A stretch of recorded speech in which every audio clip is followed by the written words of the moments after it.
Ladies and gentlemen, welcome to Spawncast episode 471. Somehow, some way, our first live episode since the game industry caught on fire like 2 weeks ago. So it's interesting that's the way it's turned out. But because last week we did it was 4th of July, and then the week before that was too many games. It's been a couple of weeks now, but looking forward to trying to, I guess, make sense of a lot of the stuff that's happening. So we had to bring in a guest actually filling in for RGT85, who is at a prior family engagement. That's Mr. Matty Plays. I'm not as chaotic, though, unfortunately. I'll be more boring. For now. Good to be here. Thank you for having me. Will come up at some point. Okay. Yeah. Then who knows what happens. Yeah, true. So good to have you here, Maddie. We have Celia. Hey, how's it going? Just a heads up. I do have things to do later today, so I will be leaving early. So I'll just pop off randomly, but just want to give you a heads up. But good to see you guys. Celia, we got OJ. Good, OJ. That's good to be here. I have nothing to do. I have no life. I have no kids, no family, nothing. I'm not even in a house, right? Where am I? So I will be here the whole time. Unfortunately, for many people in the chat. we got Radic. Radic's here. Nice to see you guys. Maddie, I don't know if you remember this, but the first time we ever interacted, it was to help you get a platinum trophy for Resistance Burning Skies. Yep. That piece of shit game. Yeah. I was gonna say it was the last one was like a multiplayer trophy, right? Because I just played one match. Camping was such a gimme, and then the multiplayer, no one was online, so we had to make it work. I will always appreciate that. I'm just like a sucker for easy bad platinums. Please, go ahead. I would say something, but it's not 2003, so I'm not going to say. Go ahead, y'all continue on. Wait, what was the platinum? What did you need to get it? Oh man, what did we have to do? I think I had to get a certain amount of kills. One match. That's what it was. It's one of those online trophies. It was just like we just had to sit there and just wait for the timer. Silence. You logged in. Congratulations. Yeah, pretty much. Yeah, that game sucks. Oh my god, that wasn't an online pass game, right? Or was it? Do we have to spend $10 to get in on that? I don't remember. No, I don't think so. No. Yeah, that was clutch. Maybe. Thank you, though. It could have been, and then they probably removed it because, like, in 2013, once they announced like PS Plus was required for multiplayer, they kind of dropped the online pass gimmick. So, I hate online trophies. Back when I did trophies in a cheap, I hated that crap. Oh, they're terrible. Yeah, I hated when I did. There was one for like Naruto Ultimate Ninja Storm 2. You got to win like 50 or 100 matches online, and I hate that game. So I had to sit there and beat these dumbass anime people online. It freaking sucked, but I got it. But man, I did not like that at all. Dude, for Killzone 2, there's a trophy. Be in the top 1% of the leaderboard for like the week. Come on. Oh, those are for the week. For the week, though. Yeah, for the week. So I just need someone else to jump on, and we got it because no one else is playing. That's it. And I got to make sure I beat them. Oh my god. Oh, that seems awful. Awful. Didn't Infamous 2 have like an online trophy? I feel like yes, Infamous 2. That's pretty topical actually because the UGC servers are shutting down August 31st. So you have to play 25 UGC missions and get the trophy, and plus like one other thing. But I might have to hustle that. Yeah, you'll get it done within the hour. Online's the worst. Online and like random trophies like UFC. I think it's 2010. Oh, the one-hit knockout or whatever? Yeah, the 2% chance. Yeah, the Flash KO trophy. And like I went berserk. I actually called the developers. I had to call the support. They're like, oh, well, it's just random. We can't call them. I was like, I'm gonna kill you guys. Evan, how's it going over there, sir? All right. All right. Good to have Evan here. Okay. So, like I said, as a busy, just the last week, just last few days has been chaotic. But in general, like I said, we haven't really had a chance to be live with all the live chat and everything happening in gaming with Sony and Microsoft and all the stuff happening. But before I went to that, I did want to go over some of the stuff, just what we've been playing the past week or two. Let me actually go to Celia. Yeah, I finally got to finish chapter 5 for Deltarune. I don't know if you guys have been following that saga, but it's the newer game by Toby Fox, who created Undertale. He's on chapter 5. He's been like releasing the chapters as he finishes them. So there's technically, I think, 2 more to go. It's really good. I just found out that there's an alternate route, which is the weird route. So I now need to replay the series and is it complete go down now? that path. Is chapter No, 5 it's not. So there's 2 more chapters that I think, or 1 more chapter. I think there's 2 more. And like, you know, Undertale's known for like their 3 different like routes, like pacifist, you know, when you murder everything, and like, you know, just playing how you want, like kind of back and forth. So like there's that. And I didn't realize that Deltarune had that route, or like something similar kind of like that, but it's like the weird route and pacifist route. It's like all over the internet. It's not a spoiler because obviously everyone knows that there's pathways, but yeah, I'm kind of curious to see how that works out. So I'll be doing a replay through soon. Okay, so if you buy it now, because I see it's like it just says Deltarune. Do you get like, do they just release these chapters as they go along for free and just attach to the game? Yeah. So the first 2 chapters are technically like the demo, so it was for free to like play those, and then every other chapter past that you just pay like the cost of the game and you get all of it. Okay. Okay. Yeah, it looks like that Undertale follow up. Really, go ahead, man. Yeah. I was just gonna ask, do you know why he chose to release it this way? It just seems so different after Undertale. You know, I have no idea. I wish that he released it closer altogether if he was gonna piecemeal it a bit, just for the fact that I had to replay the old chapters like again to remember what I was doing in chapter 4, and I feel like that's happened every single time, and like it's cool. I love the games, and you know they aren't too long, so like you can get through each chapter in a few hours, but like it takes up my whole weekend to like get recapped to then finally play the new release. Gotcha. Okay, good stuff. Good stuff. What about Radic? What's it looking like over there? I've been on the PS3. The main game I've been playing. Community note the game. Yes, absolutely. That's all that pop up. You know, right? Dude, you should make that. You should turn that into a shirt. Ooh, like do like the merch flip, right? Like a community note shirt. I like that. I'm sure people would love that. Yeah. Everyone would love that for sure. Now I've been playing Ratchet Deadlocked HD. Because it's nice. Hell yeah, dude. Okay. Yeah. Okay. Stuck on the PS3 store, the HD remaster specifically. Yeah. And it's been a blast. Like it's a very combat focused Ratchet and Clank game. Clank's not with you. You have these like 2 robot androids that follow you around, just talking shit. Ratchet's stuck in like a gladiator arena planet area. He has to like compete in these tournaments to fight, and it's just awesome. Like I know like the HD remaster, I don't know, Maddie, if you agree, like some of the cutscenes are kind of like framey or weird. There's like some weird issues with that, but it's like that classic Ratchet and Clank gameplay combat that I love. Like you can also like be in a tank, you can fly in a ship. It's lots of variations. So yeah, Ratchet Deadlocked HD. I've been having lots of fun with that. I love that game. Yeah, that was like my favorite as a kid. It's your favorite of the PS2 games? It's so hard to say because it's been so long for the original trilogy. But like I remember as a kid, that was the one I played the most. And when the HD collection came out, like I picked that up. I was like, all right, cool. But when Deadlock came out on HD and I downloaded that shit, it was over. Like I just went all in on that one. Hell yeah, dude. Yeah. Hell yeah. So you're I know you're a Sly guy, but Ratchet or Jack, you're more Ratchet, right? Yeah. I'd say. Me too. Yeah.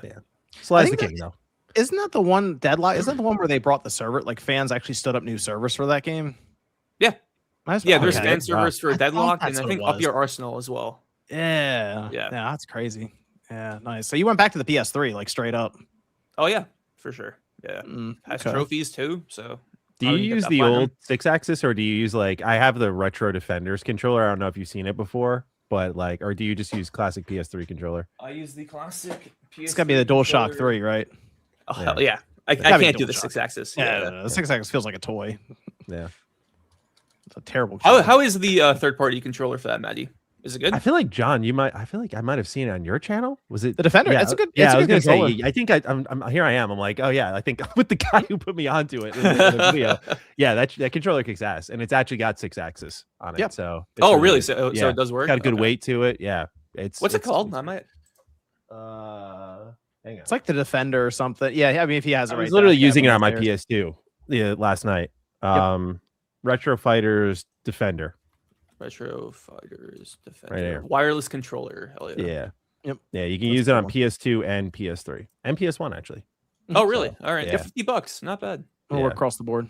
Yeah, they have a little adapter you can get for that plugs into the PS2 or the PS1 input on the front of the controller or front of the system. It'll work fine. Yeah. Oh, it's when the home button is like an arrow. Yeah, Yeah. they got copyright stuff. I'm Gotta sure. get Oh around yeah, it. for sure. For sure. Yeah. I did play. I was curious if Maddie played this too. Assassin's Creed Black Flag Resynced. No, I skipped out on the remake this time around. Yeah. Okay. Only original.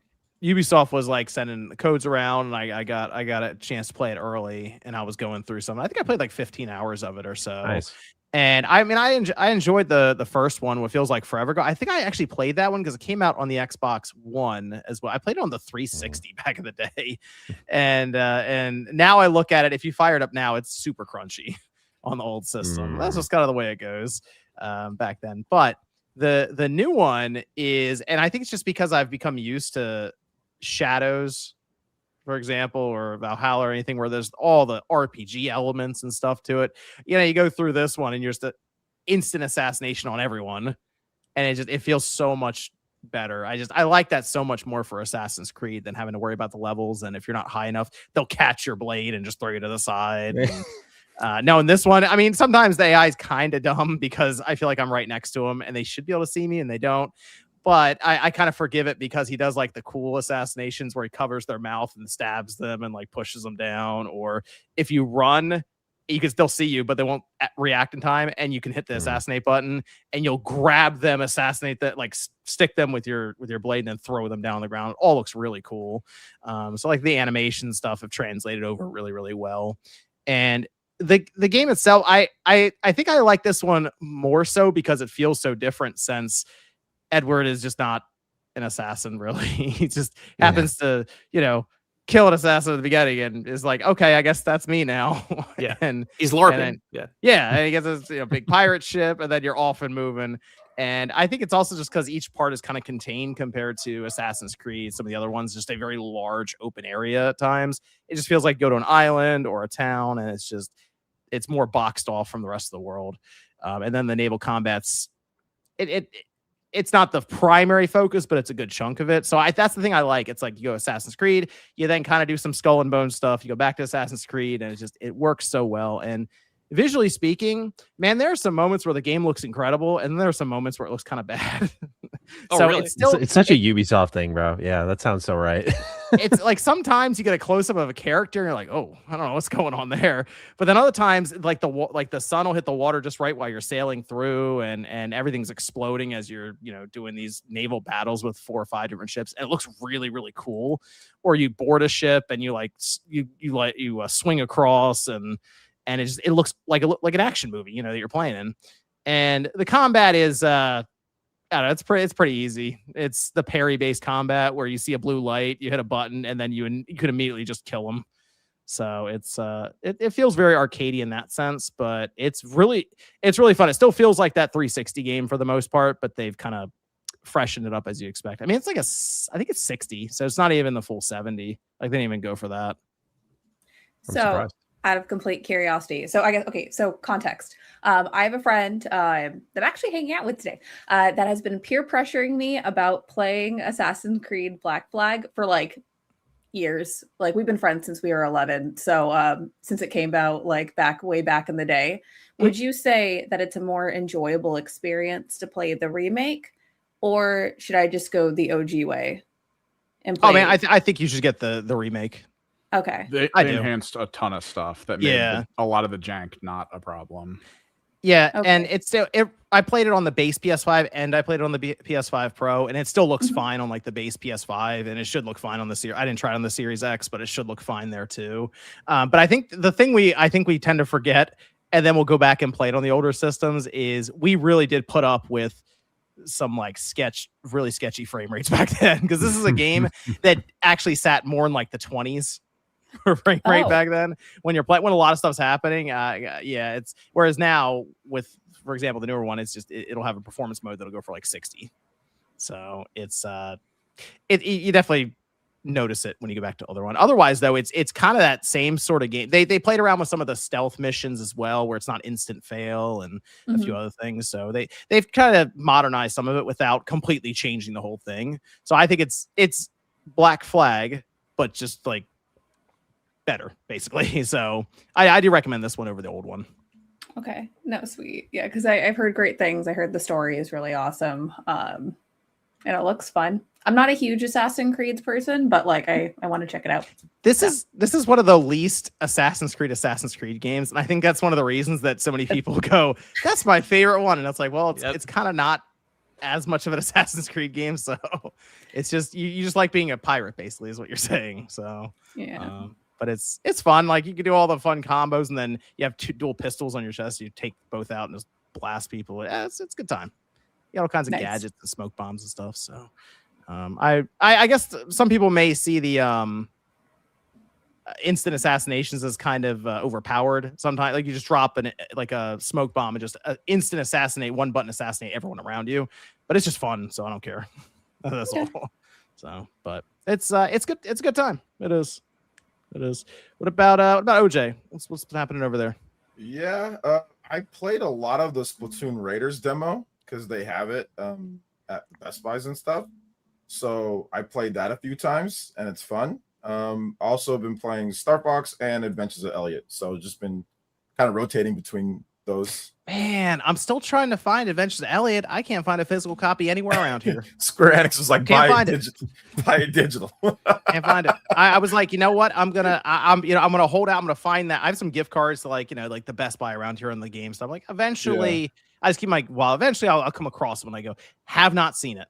Yeah, they're really Square Enix has done this a couple times now with a few different games where they just have a lack of copies of the physical game, and I think it's really just to try to get people to just buy it digital. I mean, they could have printed more copies of this game, and they're just not. So that sucks.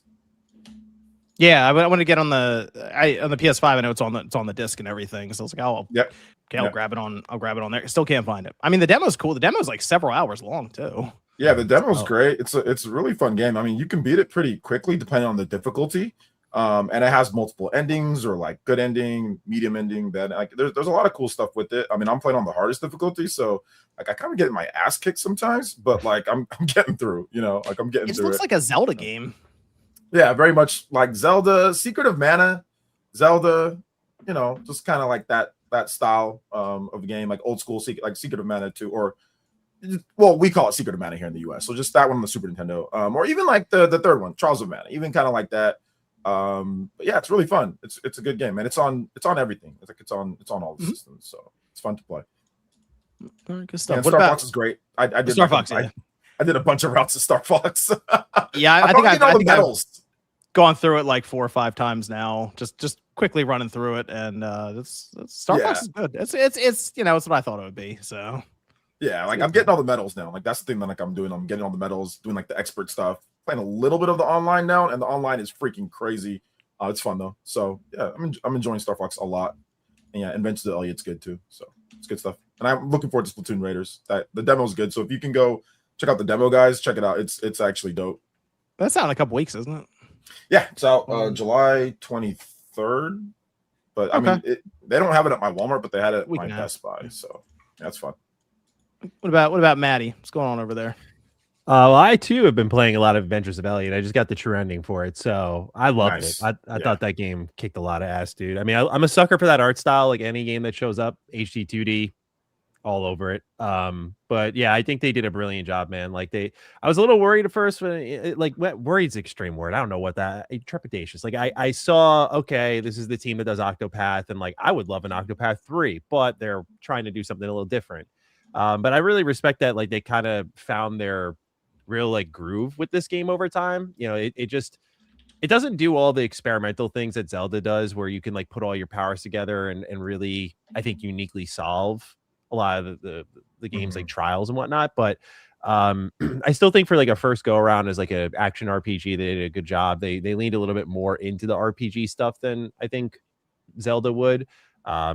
Admittedly, I'm not like the biggest Zelda player though, so I could be off base with that. But yeah, I got the true ending on that, and I think it was one of those games that like you finish these other endings, and I could see people being like, 7, 8 out of 10. Like, yeah, pretty good game, but like the true ending just sticks the landing so well, man. It's genuinely like when I started to think about it more, was like, oh, this is like kind of one of the better endings I've seen in a game in a while, where like it just ties everything up very nicely. So that really elevated my opinion of the game, and it was time well spent. So I've been playing that, or enjoyed the hell out of that.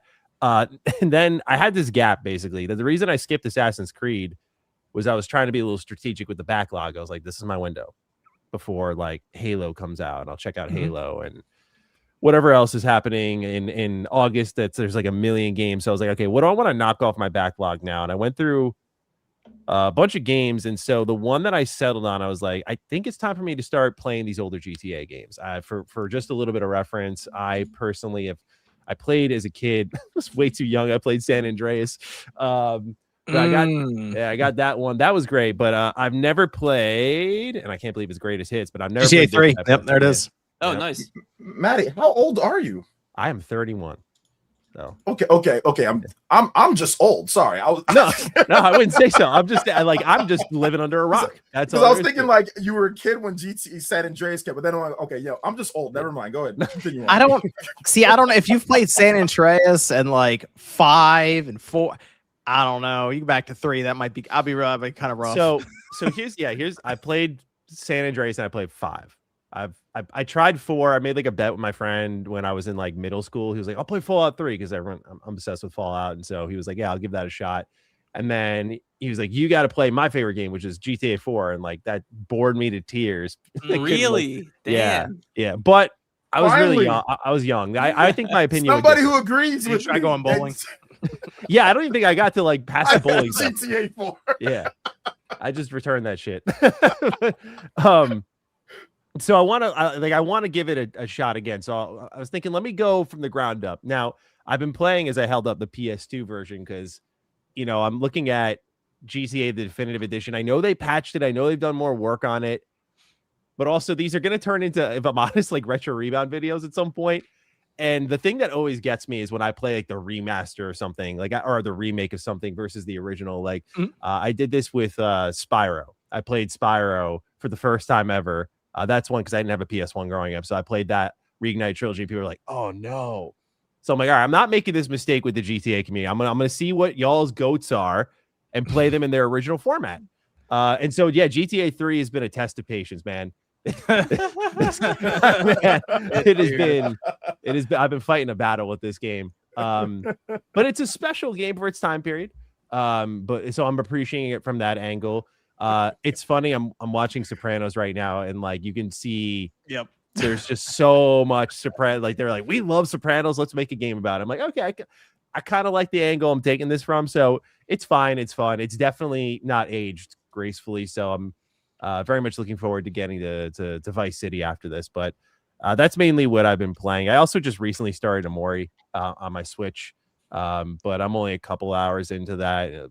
Kind of creepy. So we'll see where that goes. But early days on Amori. I'm very excited for you to play through Amori. Oh no, I'm like terrified. Like I was laying in bed last night playing, and I'll just say something happens in the first hour where the screen like flickers. I was like, oh, okay. So I wasn't expecting that. I knew this game's like crazy, but I wasn't expecting that. So I don't know where this is gonna go. Oh, you're going in like completely blind, huh? I know nothing outside of it being like turn-based, and that's really it. Yeah, I just put my head in the sand on it. Great. No, perfect. Have fun. What are you playing it on? The Switch. Okay. I have the physical cop. Do I have it with me? I do not. But yeah, I have it physically. And so finally pulled it off the shelf. I was like, I gotta check this thing out. Because my friends played it and they really rave about it. So I wanted to give it a shot. I'm very excited for you. You got me terrified now. No, what? No, I'm just saying that I'm excited. Good stuff. Okay. Okay. What about Evan? What's going on over there? I mean, like I've said before, new rules for 40K, so a lot of list building and theory crafting, test running, painting stuff. But games wise, every now and then I boot up Dead as Disco, try to get some high score stuff. Let's see, I've tried. Is that still in early access? Oh yeah, Okay. Okay. Fate Keeper I tried out a bit. Seems interesting. Plays a little bit like Dark Messiah of Might and Magic. If anyone played that, it's a weird game. And then I tried out Solasta 2. Seems good, but it is. Again, another early access game, so I don't really want to touch that too much until they get the rest of the story in. So, yeah. Okay. Good stuff. Let me look at some of the chats here. Oh, Caleb says, haven't seen you all mention the bummer that you have to keep your PS5, play your physical PS4, PS5 games. There's no trade-in money towards the PS6 F Sony. Well, Toasty says, Asha has been making a lot of changes since she took over. Are these changes that Phil Spencer was unable or unwilling to make? We will talk. We'll get to that. Well, Pull up a seat, Toasty. We're gonna see, but Phil Spencer needs to be arrested. I'll just say that. he needs to be arrested for what happened. No, I'm joking. Kelsey Lewin argues that without discs driving store traffic, retailers may shrink PlayStation shelf space, including accessories, hurting PlayStation long term. Surprise, they're not worried about it. And they say she argues that accessories are low margin stock. And then Dave says, Maddie, love to see you on here, man. Oh, Dave Wonder. Hell yeah. This guy's always in my stream. Nice. Fransby says, guess it's football then. Yes, we have 4 years. We'll try again. We'll give it another shot in 4 years. Make them say I was rooting for you guys, man. I was really. Well, it's going to be an L in 4 more years, by the way. Probably. It's going to be another L. It's going to be a bit. When's the Olympics for basketball? We need like another 3 or 4 generations of players to come through before we get there. It's gonna be a while. It's not happening, man. Nobody thinks soccer is cool here. Italian says, how do you guys stay positive, hopeful for the future of gaming in the wake of so much negative news lately? Drugs, good community alcohol. helps. I close Twitter. Yeah, I agree. Celia's right. Yeah, close just social media. Yeah. Just staying off it, man. Also, the games have been really good. It's just the platform holders are losing their damn minds. But I did have a Corona when the whole news dropped. I was like, and I don't drink. I'm like, dude, I need like a celebratory Corona, or just like... I just needed a Corona, man. I just needed some. I don't drink. I just like, I'm gonna get a Corona. Like this is bad, man. I'm. You went to the store for one Corona. Well, I went and got a 6-pack. Oh, okay. My wife had some, and we don't drink, but we were like, I know. I'm just being annoying. I'm sorry. I told her what. No, it's all good. I'm annoying too. I told her what happened, and she was like, okay, well, we'll both drink that. It's Ornell says, was awesome, saying hi to you guys. Too many games. Radic, you should hook up your Dreamcast with a Dream Pie and hop on Phantasy Star Online. Dream Pie. I never heard of that. Yeah, there's a way for you to go online with your Dreamcast still. Use a Raspberry Pi and it like plugs in through your computer and it's allows you to go online. Now for Phantasy Star, you can also play that on the GameCube and your PC. It'll work for both. Okay. But Phantasy Star is a really cool experience still, like to this day. Dream Pie. All right. We're playing that on like the 360. I want to say. Yes, they did have a. Yep, they had They had Phantasy Star on the 360 as well. Actually, Phantasy Star is a series that's been around for a long time, now. Even the online version, but even before the online version, like the regular games, were around for a really long time. Regular RPGs. We'll continue collecting physical and enjoy my hobby for the foreseeable future. I beat Elden Ring for the second time. Best 10-hour story this year. Best greater than 10-hour story this year. Ooh. Probably 007 for me. Pragmata. Maybe. Oh, I still need to play that. Yeah. Pragmata was good. Yeah. Pragmata, I feel like you can. I mean, that's about 10 hours. Yeah, more 10 hours. Yeah. 007. That one range there for sure. Yeah. 007 was definitely more 10 hours. That was much longer than I was expecting for that game. Yeah, same. Low Strider says, my sons and I just got Mina the Hollower. Can't wait to dive in. Thanks, Celia and the team. Thank you. Also don't work there anymore, but thank you. 6 years of my life. You're in the I am in the credits, yes. Yeah, you're in the but credits. It feels weird saying thank you when I'm also not at the studio anymore, even though I was there for basically the full But duration. you helped get the game out. Yes. And so thank you. Yeah. Okay, so thank you. You know what? You're right, OJ. Thank you. Appreciated. Future Millionaire says, John, how many do you think caved in and bought COD Black Ops 1 and 2 digitally after claiming to boycott Sony for going all digital? Let's get those Sony physical stuff. I'm gonna come back to the chats as we go along. We could almost compare the percentage to the same people that do it for Pokemon, but let's see. We can go through that now. I don't know, Celia, do you have a party or anything you need to go to? Yeah, no, people are at my house right now. I can hear like Kevin loudly talking from the living room. So it was great hanging out with you guys. Have fun. And I I am not going to be on the Spawncast next week, but I'll be there the following week. So see you in a couple weeks. Bye. Bye, Celia. Bye, see you. Right. All right. So it literally has been, we missed the whole time that all this was going down for live shows. We did the one last week that was pre-recorded, but even since then, a lot of stuff's changed. But real quick, Sony announced in a PlayStation blog, July 1st, 2026. So we're going back 10 days here. Physical disc production ending in January 2028 for new games releasing on PlayStation consoles. They made Sid Schumann. They pushed him out there. They said, put your name on this. I felt so bad for that guy, man. Put it on PlayStation blog. Okay, he did so. And that is, to this day, as of this recording, the last time that they mentioned any of this. It was 3 paragraphs on PlayStation blog, and they're out. And that's it. They disappeared off of social media, or at least Twitter. They were still active on YouTube. I saw that. I don't know about Instagram or anything, but definitely they were still posting stuff on YouTube. But Twitter, they were just absent from for about 5 days. They show up to announce, or at least just remind everyone, I should say, about that the fight stick that they have. And you know what? Hey, that's the most viewed fight stick I think I've ever seen on that platform. That is crazy. It's like 17 or 18 million views, something like that. And they were just showing you how you can change stuff out on the fight stick. And yeah, that feels kind of bad because those people do feel that when they talk about, they're like excited about fight sticks and trying to get a perfect one, and it's just overshadowed. Yeah, it's so bad. It didn't go well there for that post. But then every post after that also hasn't gone well. There were stories that were circulating around, and I get a little concerned when we get to a whole situation like this, because this doesn't happen very often. Like this kind of a story that blows up to where the original post has more than 170, 180 million views on it. You start to see stories pop up that I'm like, I've never heard of this place before. Like, for example, one popped up and said that this was a complete surprise to literally everyone, like even behind the scenes at Sony. And I haven't seen anyone else corroborate that, but it wouldn't also surprise me, because I do think this is somewhat of a recent decision by Sony. Like, I don't think this is something they planned out, I'll say more than a year ago, even. Maybe not more than a year, but I've been reading, because I was wondering what the factories were becoming, and I've read articles where they've been working towards this for a while now. They're doing like micro lenses or something. Yeah. Like, and those factories have known that they're shifting over for even before this announcement by a good bit. Yeah, so I think this is something that Sony finally said, you know what, we're making the move, and it's now got to the point where people are like, every time they post anything on social media, it's crazy. People are community noting Radic. It's off the rails now. It's all over the place.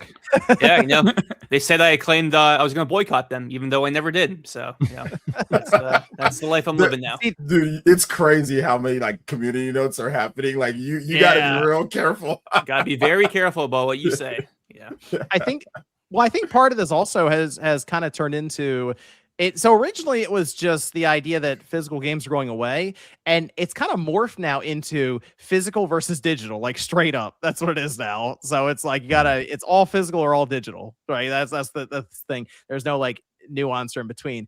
And my perspective is, what's cheaper? That's usually what it comes down to. It's like I want the idea of, okay, here's a digital sale for 85% off, unless I log in, and then it's more money for me. But like the point is, it's cheaper there than physical. Oh, okay, but the physical game is, Amazon Prime Day sale. It's $20, and the digital's $70. I'll get the physical one. I think that's really what it comes down to is the choice. But now I think it's becoming more about sending a message to Sony to try to get them to reverse course on this, which I thought about how they could reverse course on this, and I think there's a way, but I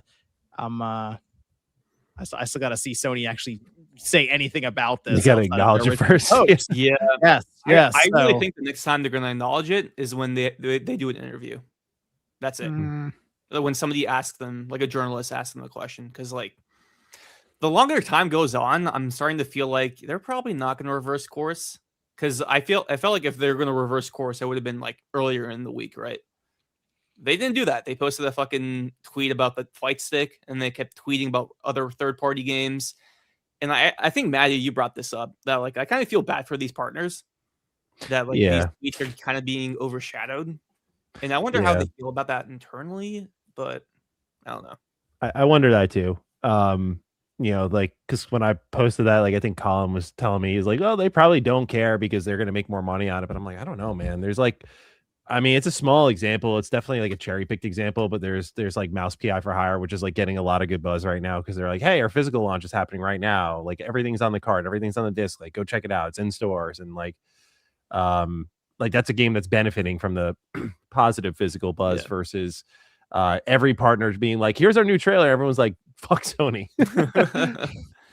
I mean, even Santa Monica, they tweeted out that God of War Laufey was going to be Yeah. on disc, and that was like the first positive Sony-related tweet in like That's definitely interesting that they Definitely grab that opted so you it. can't use it on the PS6 in the future. It'll be good. That's actually a good point. That's so I think the PS6 has to have a disc drive. Like I think they're gonna. Well, it won't attach to it.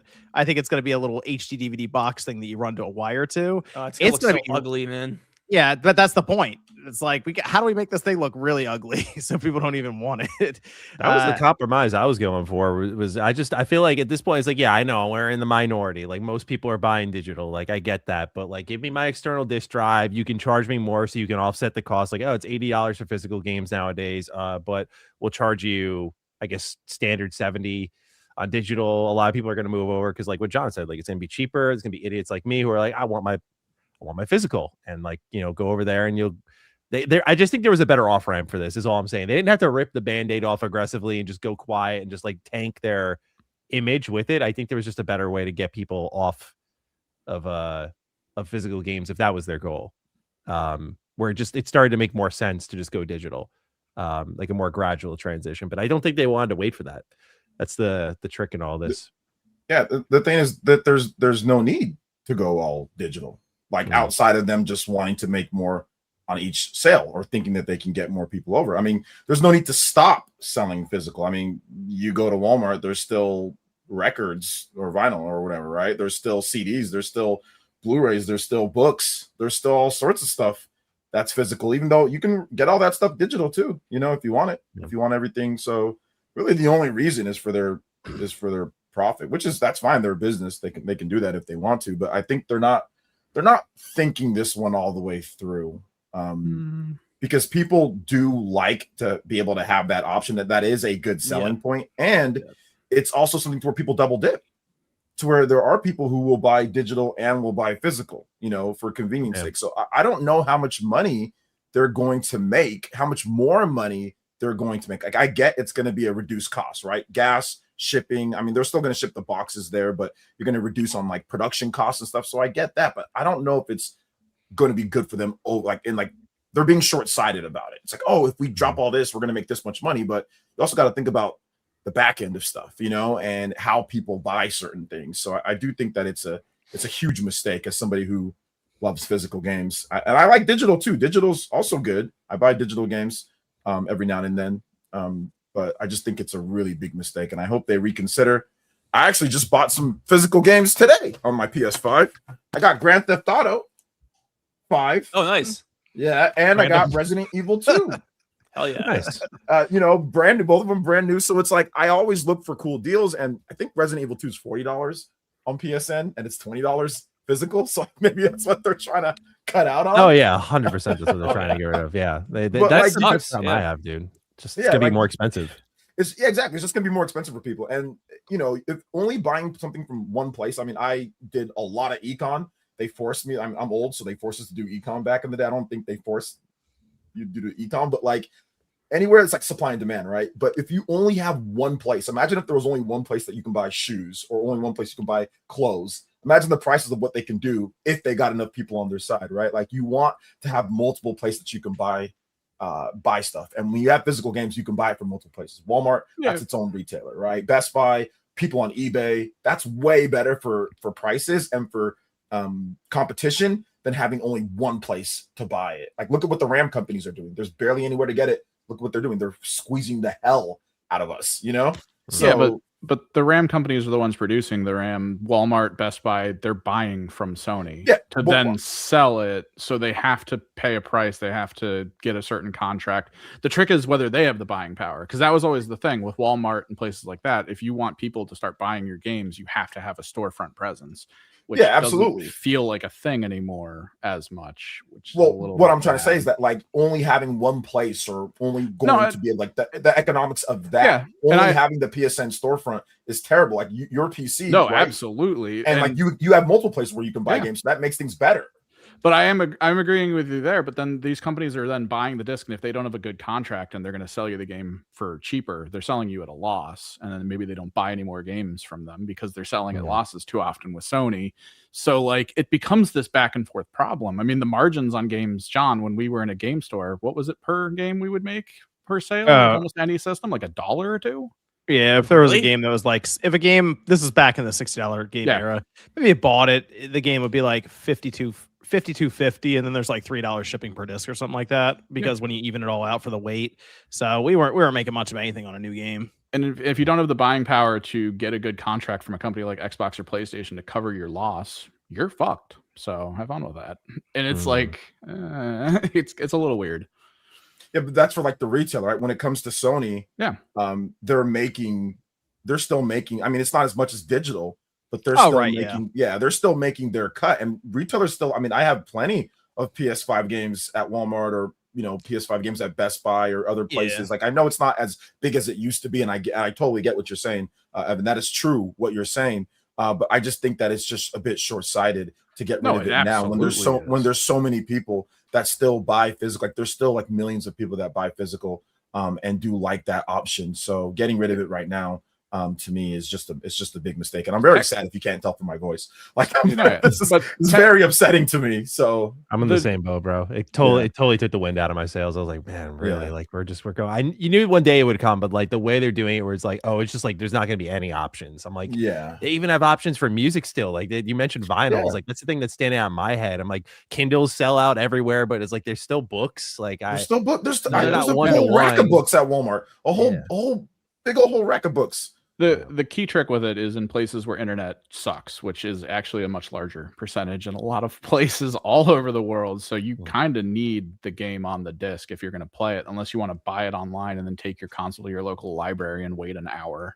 Like, to be honest, and I know this isn't for everybody. Obviously, this is more of a niche thing, but my family, we're from Nigeria, and there is no PSN. There is no way to even get games there. You have to import, and they don't, like, online is terrible there. Like, it cuts out all the time. It's just online. You can play games online, but people like to have the game on disc so they can just play it straight up, or even like Switch, right? Like, it's just on the cartridge. It's like the game key card stuff doesn't work there. I mean, it works for like the physical games that are on card, but it doesn't work like game key card stuff. So it's terrible for people in certain, like, third world countries, or like I said, in my home country of Nigeria. Like, it's just bad. Like, my cousins were texting me about it, like, hey, what's going on? Like, what's going on with this? They were a bit concerned about that. So yeah, it sucks.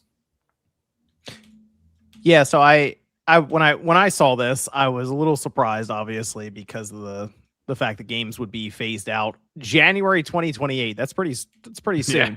They did say that they would be able to, apparently would still be able to print discs for games that are already out now. So they're still going to do some production, but they're heavily scaling back on it, which is just, it's such a strange thing to do now. I figured the PS6 generation would have been the generation where they kind of push people to digital. They spend 5 or 6 years and they slowly make less and less discs. They don't tell people, they're like, okay, instead we'll make 20% less than usual. Okay, now we're gonna make 30%, just over time.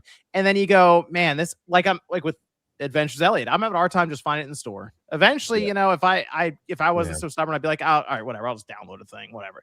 So that's the idea, is to kind of let the market settle, because it feels like, we're what people say, we're like 20%, 25% physical on a good day, on a good quarter. So it kind of feels like the market's sort of settling on its own and figuring itself out. And I do kind of feel like if we went one more generation, we probably would be down to single digits in terms of physical percentage, just based on the younger generation coming up that seems to prefer Roblox anyway. All these games that don't even really need physical media or anything like that. So it's strange that they decided to just rip the Band-Aid off now, going into a generation that the idea has been $1,000 PS6, and based on some of the news that came out over the last 24 hours, I kind of think we're lowballing it with $1,000 now. Really, eh? I've been saying 1,500 in my. I think it's going to be pretty ugly. Yeah. That is oh my legitimately God, dude. DOA at like legitimately. If it's DOA yeah, I at agree. 1,500. 1,500. Legitimately DOA. Well, Is that here's right? the issue. I think going into 2020, like holiday 27, I think Nintendo could have their Switch 2 at $650. And I think I kind of feel like the PS6 might be like $1,200. The way that some of these RAM manufacturers are talking right now, it's starting to sound a little like pretty. I saw what news you were talking about, but I didn't think it would be like it would be 1,500. 1,500 is insane. I think it's going to be more than 1,000, or they're going to do whatever and anything they can to try to find a way to $1,000. And it might be something crazy like, hey, it's got 512 gigabytes of storage or something insane. I don't know how they figure that out because it looks bad right now, like really bad. $650 Switch is terrible too. That's not good at all. Yeah. I don't know how Nintendo figures. They said even at 500, it's still not covering everything. It doesn't right cover now. all the costs. Yeah, it doesn't cover all the costs at 500. The belief is that by holiday this year, the RAM prices will have nearly doubled, and that by holiday 27, they'll have nearly doubled again. So I don't really know how anyone figures out how to, because they all use the same amount of, like the Switch 2. If they did a Switch 2 Lite, that would still need 12 gigabytes of onboard RAM, and then I assume 256 gigabytes. Maybe they go to 128 or something. I don't know, but that's the problem. It's the most expensive parts for these systems now. They all have to use it. Like it's not like, oh, we won't put an OLED screen in this thing. We'll put like some janky LCD or something in it, to cut down. And now it's just tough. So that PS6, I don't, unless they found some magical contract somewhere, I think it's gonna be north of $1,000 next holiday. And it seems weird to do this now when you're about to go into a generation where you need those people who are legitimately excited and like enthusiastic for and the reason I bring up the Switch 2 potentially being $650 because I think that'll be the floor for the industry. It's like, man, $650 is going to be I guess the Series S could be around that price too, but man, that's going to be like that's the starting point almost for the industry. I guess get it now if you can. Dude, can you imagine being a kid asking your mom or dad for a PS6? It's like $1,200. It's like my mom would smack the living shit out of me.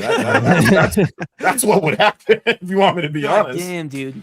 There's a website, and John, I know you know this because I think I saw it in one of your videos, but it's called the Black Friday Archive. And like even accounting for inflation, but like you just look at some of these prices that you could actually pull up to a Best Buy and be like, oh, $89. Let me get that Game Boy Advance.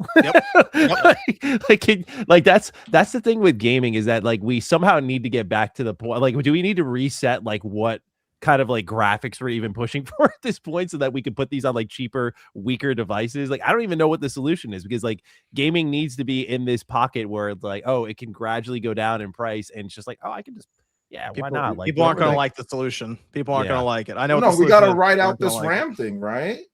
Well, now I mean they're thinking 2030s. It'll hopefully be resolved. So we got to ride that out. Hopefully, but the idea is that it might not come back down. It might just level off finally and just stay there. That's what I've been afraid of. Is I'm like, eventually everyone's gonna get used to these prices. Be like, well, that's gaming, man. Like that's my concern. Yeah, that this industry is going to vanish if that's the case. Because even right now at 600 for 600, the sales are historically low for Xbox Series and PlayStation 5 right now. And it grew new industries like Klarna. It's good. Yeah. Oh my god, dude. So what's the bottleneck now? Apparently, are the physical games. The bottleneck next is the physical hardware. Oh yeah. I'm telling you, that's dude, I'm telling you, it's cloud gaming. In like 10 years, we're gonna be like, man, remember when we used to have to plug these systems in and put them into our man? Those are the ancient Stone Age days. That's okay. UPS is calling. I can go work at UPS. They pay very well, so I don't give a shit. I'll go work there. We need some crazy breakthrough innovation to avert that crisis. Something has to happen, like some cool like new technology or something. Somebody's got to think of something. If only there was somebody this do something. If only there was this massive artificial thing that's meant to think and solve problems that we could ask a question Anyone thought to. about asking AI that uses all the RAM how to? Hey, how do we to fix the RAM issue? That's just it's sentient. It's just gonna lead us to our ruin. Watch, but we ask it that shit. It's gonna give us the wrong ideas and just Can they get us a self-serve itself. $400 PS6? All right, I might be all right with that then. No, So man. that's my concern with Sony is they're about to do this, and that sticker shock's gonna hit extra hard next, I don't know, summer when they give us a price on that PS6. But remember what I was saying, John, when we were talking about like the PS5 Pro being like 900, and I was like, how do they get it like lower than that? Like, how? You remember when the PS5 Pro had sticker shock at 700? Yeah, remember yeah, those it's so days? funny. People were like, oh my gosh, Yeah. that's expensive. It did, but for me, the sticker, it was only like, wait a minute, I don't get a disk drive with that. Like, what the hell? Like, that was like my thing. I get It it, was it's like powerful, 780 then, yeah. yeah, it's like, but it doesn't come with. It's a Pro system. It doesn't come with the disk drive. Dude, That's the only thing that I had a big issue. I knew with. we were so cooked when people were like, yeah, PS5 Pro not so bad now, huh? When like we were, when we started to see the prices go up and up and up, and the people were like going backwards and like looking at these things that were just crazy at the moment and be like, it's actually not that bad. I was like, oh man, we're just like we're moving the goalpost now, like pretty bad. Being nostalgic for 2024. It's like, what are we doing, bro? Dude, the PS5 Pro at 700 now looking pretty good. I'm actually glad I picked that up now. I mean, I think it was ugly when the Steam Machine got announced at being 1,050 with no controller. That's how you know it's over. And it's like, oh man. With the interview that hinted it being like what 750 was their original idea. That was their original goal was 750. We hoped, man. Nope. 750. Yeah, right. Not now. You have to imagine with like what PlayStation's doing though, they have to factor in how many people they're gonna lose, right? And that they think when they have their single storefront that those who are there buying are gonna make up the difference. And the question is like, obviously, I mean, the questions go both ways. It's like, what happens if they succeed, but also what happens if they fail? It's like, shit, that didn't work. They've got the PS5, and I think that's the fail safe. It's like, hey, we've got 50 million PSN, like we can bank on PSN revenue because PS5 isn't going anywhere. This system is just going to be around. It's going to have a long shelf life. I see some people just not even. I mean, if it's $1,000 to $1,500, I don't care if I have the money or not. My daughter, my son, they're not getting that. They're just out of principle, out of just like principle, because I didn't punished in advance. Yeah, it's just they're not getting it. They're not getting that. So, or they'll work for it. You buy it yourself. When you're old enough, you work for it, you buy it yourself. You save up your allowance, you buy it yourself. But I'm not just outright getting it for you. So, like, I think that PS5 is going to just be around. I see Japanese developers are not going to put tons of resources into PS6 games. They're gonna make everything cross-gen or on PS5. Why would you make a PS6 exclusive? Yeah, unless you got paid for it, unless Sony said, "Hey, we want you to do this." That's a really good point because like the for example, we just saw Call of Duty finally dropped last gen with like PS4 and Xbox One. It's like it took them this long. Yep. And this was with 6 like years. Decent prices for some of the gen, and then it ramped up pretty bad recently.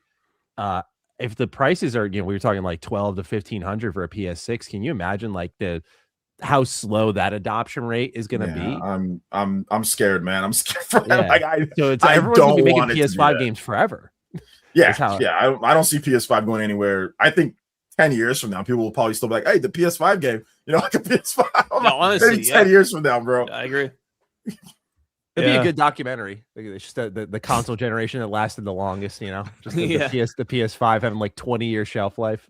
Oh yeah, we'll be into like 2035. Still see that PS5 logo show up. I also think the PS5. I mean, it's a well-built system. I mean, so it's almost like a victim. It's just see the thing that this is a little thing, man. But like, it's such a heinous looking system, and like the one time we got to park it on this thing for so long. Saruman, what? Yeah. Like it's just sitting there, man, for now 15 years, looking like that. I've gotten used to how ugly it is. It's kind of charming now. Dude, that sounds like Stockholm syndrome. I agree. The launch PS4 looks so much better than the PS5. Yeah. Oh yeah, so much better. Yeah. Yeah, we got to embrace like the limited plates and whatnot. Like, remember the PS3 had like the Final Fantasy 13-2 limited? Yeah. Oh my god, my goat. So okay, so Sony still has not said anything about this. Do you think so? People are wondering if there is a chance that they reverse course in some way on this. Like they go, man, we need to figure something. Because you mentioned, Maddie, that they have an equation on a whiteboard somewhere. It's like, okay, we can afford to lose this many because we're going to make this much. And it's like, or maybe it's 20% because we're going to make 30%. But if it ticks over that, and they're like, oh, okay, we might actually have to figure something out here. I've thought of a couple of different ways how they could do this. And I think it'd be interesting if they instead turn it into, let's actually celebrate the physical games. Let's make them more, they're going to be more expensive. So Nintendo does this with their digital and physical split. It's like, hey, if you want the physical cartridge, it's $10 more. We haven't seen like a $20 difference. Usually it's 10. So like Fire Emblem 70 digital. Okay. It's 80 physical. It's like, okay, that does feel kind of like hey, it's all on the cartridge. You pop it in, it works. It's not a game key card, nothing. But guess what? DRAM and stuff, storage is expensive. So that's kind of the way it is. Now, if Sony came out and said, look, we're not going to be making many Blu-rays, discs, or whatever. So there's just limited amounts going out, and you guys are going to have to pay a little more for it. But we'll have it so that maybe there's a slip cover, maybe there's a manual in there, maybe there's like all this extra stuff that comes with it, and we're just going to make it a limited release. There's so many copies or whatever they want to do, and you order through PlayStation Direct. That would be serviceable. I mean, I would still wouldn't like it as much as how it used to be, but I mean, that would be, considering the future right now, I mean, that would be very good compared to what we have now, you know? Yeah. I'm willing to compromise. That's how I say. Exactly. They totally got me right where they want them. I mean, that way they can hold a pallet or two at their own warehouse, wait to see if it becomes an expensive collector's item, watch the number go up, and then sell it on eBay. Yeah, because they can still do a little code thing and put it in the retail. Let's go to Radic. No, I don't know if I'm jumping ahead, but there's that story. I think, Matt, you were talking about this in your last video about Xbox planning like a disc to digital thing. Yeah. Is there any chance Sony would do that? Or it sounds good on paper, but the problem with disc to digital, in my opinion, is you're still like using your disc as a license key, and then you download the content from PlayStation. So you're still like surrendering. That's the thing I worry about. Is PlayStation be like, we love disc too, and like, here's what we're gonna do, and like they just give you the disc to digital system. People are gonna eat it up, and I'm gonna be like, no, you guys gotta understand, like, it's still, you're downloading it from their store. There's nothing on that disc. It's just the key. They're prepping you to just go all digital. Like they're just setting you up because they're like, hey, just put all those old discs to digital. You'll be okay. Yeah. So it's like it's getting you ready. It's like conditioning you. Yeah. So I don't. So originally the disc to digital thing. This is like, man, almost a decade ago. I feel it was a long time ago they were proposing this. The original idea is you would take your physical disc to a Microsoft store, and then they would convert it over. So they've been working on this for a long time. They were also purchasing shares of GameStop, and they were going to do it there too, right? Yeah, they had plans to do it even at GameStop. But the idea was they would not give you your game discs back. They would keep them. So they take them out of circulation. But here it's kind of like if you have a modded system and then you take a disc and you pop it in and it sort of dumps it almost to a system, and then you can put it back on the shelf, and you don't need to put it back in your system to play it. That's kind of how it feels like to me with what's being proposed here. But you do pull the data, as you're mentioning, Maddie, from their servers and install it. But you already do that with Xbox 360 backwards compatible games anyway. That's true. That's a good point. So when you pop that into your Xbox Series, you're just downloading. So I did that with Mortal Kombat versus DC. You need the disc for that. You can't actually buy it on the storefront anymore. But if you pop the disc in, it will download the game from the storefront and let you play it. So it's going to be something like that. And the way it works, it seems like with Microsoft, and it's funny, I think this is like a remnant of the Don Matrick Xbox One era, where they were working to assign unique IDs to each disc. But Nintendo also does this with their cartridges on the Switch. They have certificate IDs. It's one of their anti-piracy things, yeah. Well, yeah, that's how the MIG Switch would work, where you would have to dump your own cartridges, because if you started using ones that people put online and everybody used it, they would just ban your system because they know you're using some like pirated copy or something. And so at least I know for Nintendo and Microsoft, they have that technology. So I have to assume that Sony does too. Otherwise, that would be like incredible incompetence on their part. Yeah.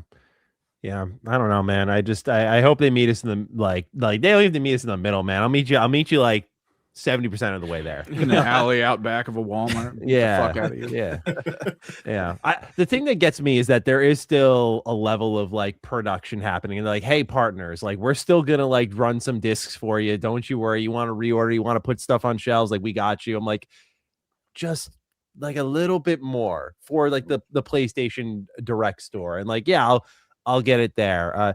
Because the thing that I think about is a little bit with Nintendo and how they just benefit from that artificial scarcity. Like they have always benefited from that with their pricing and sort of people's like desire to go out and get things and kind of how it's like an attachment to the brand. Like I think cutting out I think Mystic put it well in his video, like the evangelist, like I think it's just a mistake, because at the end of the day, they're your highest spenders and they're the people who are going to be like all of us with shit in their backgrounds. It's like, you know, we love this thing, man. Like come join us. So they have no more goodwill anymore. Yeah, they spent it all. That PS4 build up was crazy. They spent it all, and I don't know. I believe that like the games industry functions a bit differently than other entertainment industries, where there's a level of like the intangible that benefits you, like whether it be like someone talking about in a video or a reel, and that turns into a purchase, like, or someone buying a game secondhand and then talking about it with a friend, and like that turns into another bunch of purchases in different places. Like I think just that's part of the ecosystem. Yeah, you know, seeing someone on a bus with a PSP,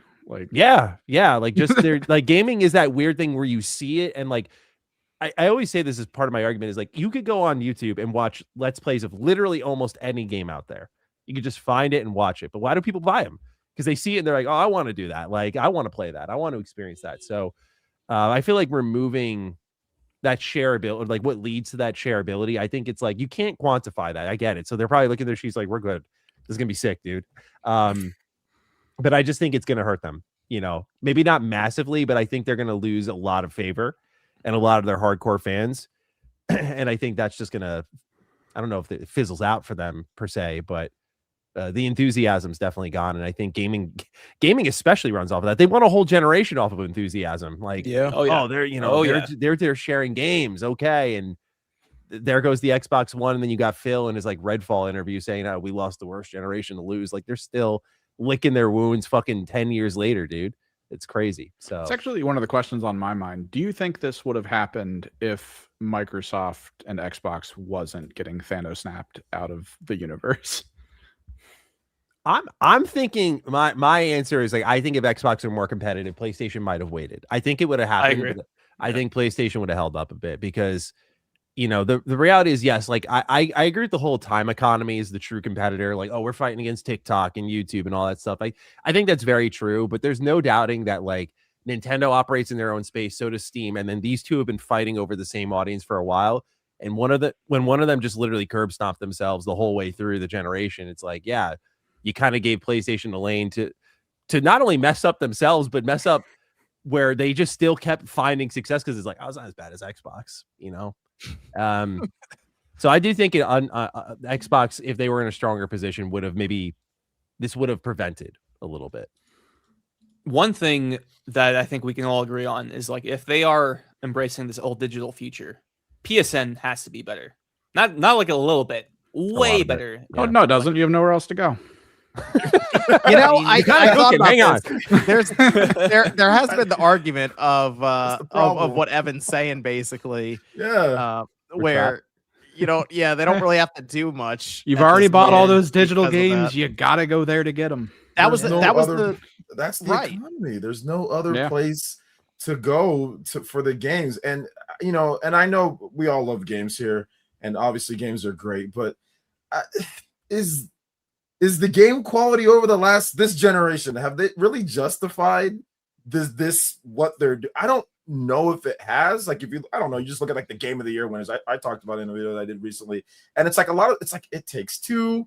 It was a PS4 game with The Last of Us in the launch year, and then like 2022 was a PS4 game, Elden Ring. You know, I mean, Expedition's awesome, but I mean, did that require a $1,000 system or something? Like, it was great it probably would have worked on a PS4 if they wanted to. So I don't know if this generation has even justified the type of situation that they're doing right now. Like, what were all the like bangers that we got? Like, maybe if you look at like the PS4 generation and stuff like Uncharted 4, and you had stuff like Sekiro or whatever. You know what I'm saying? Like, there was just stuff that felt way more larger than life when it comes to games. Whereas it seems like this is like, okay, it's cool, but Now you're going to go up to 1,000. Like, what have you done for me to get that? Like, did you put out like a bunch of cool like Resistance, or did you put out a bunch of cool Naughty Dog games? Like, what did you do? Like, even when you look at Microsoft and some of the stuff, like you canceled Perfect Dark, like I don't know if they remakes, and like I don't know if they justified like removing physical and like all this. So I don't know. That's just kind of how I look at it. Like, man, now we're going up to $1,000 systems, and now no physical, and now like that just doesn't seem. Yeah. Like this just doesn't seem right when it comes down to it. I mean, I'd rather them just go with what they have for now and just ease up on this. I wouldn't mind them waiting and then bringing out a system when it's more logical for the market right now, because they really taken advantage. Like right now, GTA is going to be like the most craziest thing that we've seen, right? All gen. It took 6 years to get into it. So I was joking with Radic though. When you mentioned the PlayStation Store, it does actually have to get better, because the thing that Sony they put themselves in an interesting position, because they've spent, this should have been the generation, and I guess now the PS6 generation should have been it, where they figure out their digital situation. Because the other thing with this is, if let's say they rip the Band-Aid off, they don't have anything crazy to tell us when they start talking PS6 about the digital marketplace or something. It's still just status quo. I do think they open themselves up to quite a bit of government interference at that point. And that would actually that'd be pretty bad for gaming if that happened, because it's like, once the government gets involved a little bit, it's like, do they know when to stop getting involved with gaming? And it can snowball pretty quickly from there. But I would have to assume that if like there's no refund, like return policy for PlayStation. Oh, the refund, it's terrible. Absolutely terrible. Like, so that's the first thing. It's like, can they even return a game? It's like, well, if they hit download, which by the way, they put the icon by default, except by default on it, like download as soon as you buy it. It's like, just press cross and it'll download it. And it's like, oh, okay. And then you find out. Right. And it's just, so they have the EULAs that are, 18, 19 pages long that you have to scroll through to do anything. And it's just, there's so much stuff they need to figure out. Security is of course a big thing. Gifting every game games. Every game being attached to one specific account, I think, is a thing, because that is a clear downgrade from a disc that you can just give to someone and they can just play it normally on their account. So there's so much stuff they have to figure out that it feels like they should have spent multiple years introducing features one by one as they go for this. And then you get to the end. It's kind of like the PS3 generation. Think about it that way. We started out where they didn't really have much of a store at all. It was kind of like a web page. And then they slowly worked it up and eventually they get to the PS4 generation. It's like, oh, here's a store that is actually functional, So it's so weird that the only thing I think of, the reason they really got to make this jump is because they have to heavily subsidize the next system just to get it to $1,000 or something. It's like they need this percentage. You bringing up the PlayStation Store for the PS3 did remind me, though, that like how the PS3 store wasn't really that great in the first place, but then they somehow made it worse. Like it ran worse. The search feature with like the terrible with the just like, I'm like, this is like the company we want to go all digital with. Like they're leading the charge, man. Like we have people getting hacked because you can find their emails and that's all they need to get in. Sony's like a yearly hack too at this point, right? Yeah, like, still expecting it at some point again. And John was on the hit list next. They're after me. Gonna happen.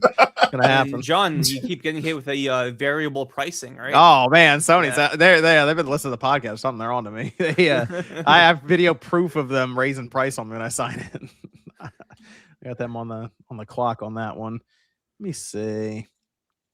Daniel says, "Hello everyone. Do you think any chance of Sony reversing no more discs decision? Also, you think this means Sony will stop putting their movies on disc?" That's the other thing. I thought about this a little bit with Sony. They've kind of been like that, always felt like that media company to me as well. And this kind of puts a damper on that too. Like I think about the generations of PlayStation, how they always had some kind of disc-based media attached to it, like the PS1 with CD, the PS2 with DVD, and the UMD. Like they always were kind of weird about it, with some of the, and it was really cool because it also pushed that medium forward. And now they're kind of just cutting it down at the knees there with Blu-ray at this point. So I don't know what I feel like this is gonna hurt like physical movies as well, like more so than it already kind of is. Will they reverse course? That's the other question. I'm kind of agreeing with Evan. Unfortunately, I don't think they are. Enjoy it. It's not looking great right now. Yeah, it's because not, I don't think they're going to reverse. I thought maybe they would, but the longer they don't talk about it, the more I'm like, Yeah. I think if PS Plus got hit enough, because I think that's just, to me, like, if people bought more physical of Wolverine, Sony would just be like, all right, we're just making money off of this, right? But like, if I don't know, it's hopeful, it's wishful thinking.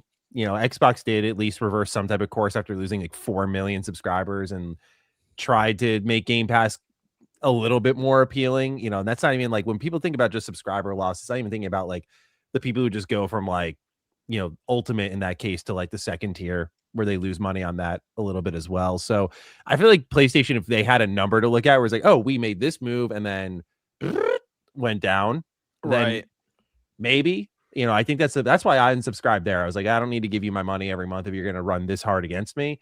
I'll buy physical to, you know, maybe it sends some type of message, but yeah, of course, the further we get, the less likely it feels. But it's just such a shame. It really is. I mean, there's that news story last week that they're considering raising the price of Yep. PS Plus. Yes. It's like, are you fucking kidding me, dude? Yeah. well, And we're I mean, still only gonna get that's one classic game a month. Come on. Yeah, I mean that's all. Every business is like, we need to raise the price. That's there's always talks of that. So I mean, Yeah, man. Let's see. Limits Breaker says, awesome to see all you guys together. All-star lineup as always. Glad to see you back, Celia.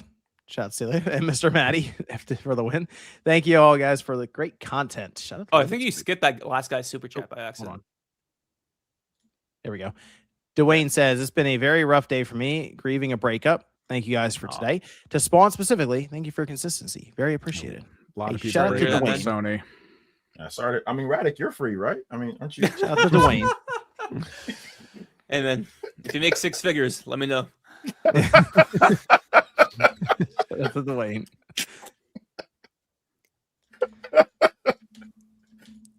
Ported Sicilian Gamer that was a good says, response. That was a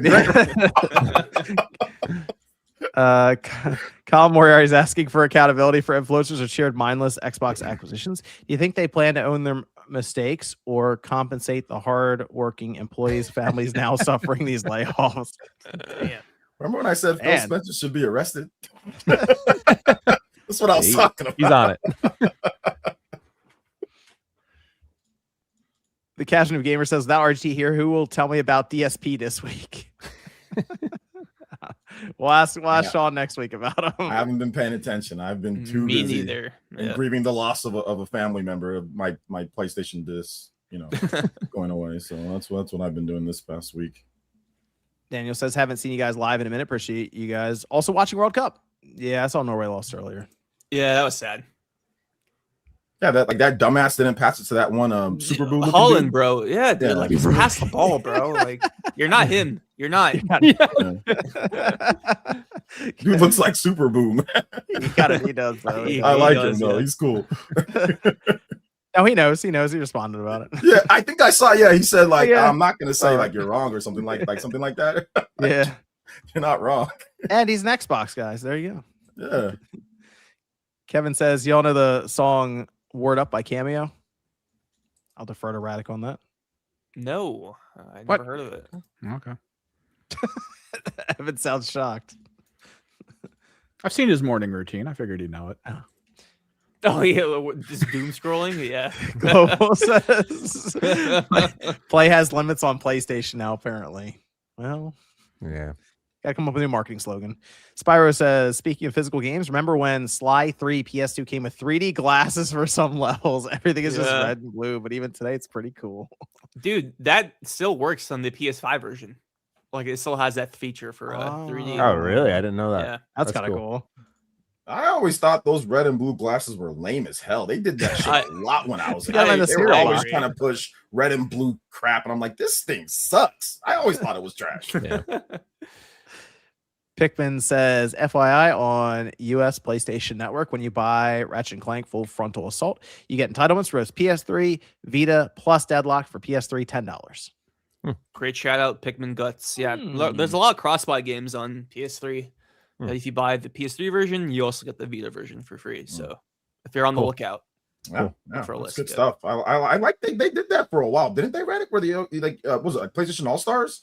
PlayStation All Stars, Sly Cooper, Yeah, Ratchet. those are, yeah, it's good And stuff. I think, like in the conversation earlier, Vita games are cheaper digitally than physically. I think they'll buy like $5 or $10. Mhm. Yeah. So it's like they should have done this with the PS6 There it is. discs, you know. Like, If they would have put a $10, slapped the $10 on there, maybe even 15 for some of the bigger games. Like I said, if you put like Maddie was saying, you put a manual in there, all that. I think it's like, but you know, you just grit your teeth and say, okay, I'll do it for the ones that I really want. You know? yeah. Thomas says, get a chance to read the book, Any Celia. Thoughts? Thank you, Celia. Yep. Agent Redbeard says, OG, we'll check in with her next week or week after, Thomas. Agent Redbeard says, OG GTA with Bird's Eye was goated, and I saw a game similar to it, but forgot the name. OG GTA with Bird's Eye was goated. Forgot the name. Never gave it a shot. 773 Hello Sadcast. Oh, It's like an AA meeting, bro. yeah. It says Team Celia today, even though her lighting got her looking like she fell from the 8th floor of the hotel after her husband and child passed dysentery in Jesus. 1824. Rip Celia. Thanks, Andy.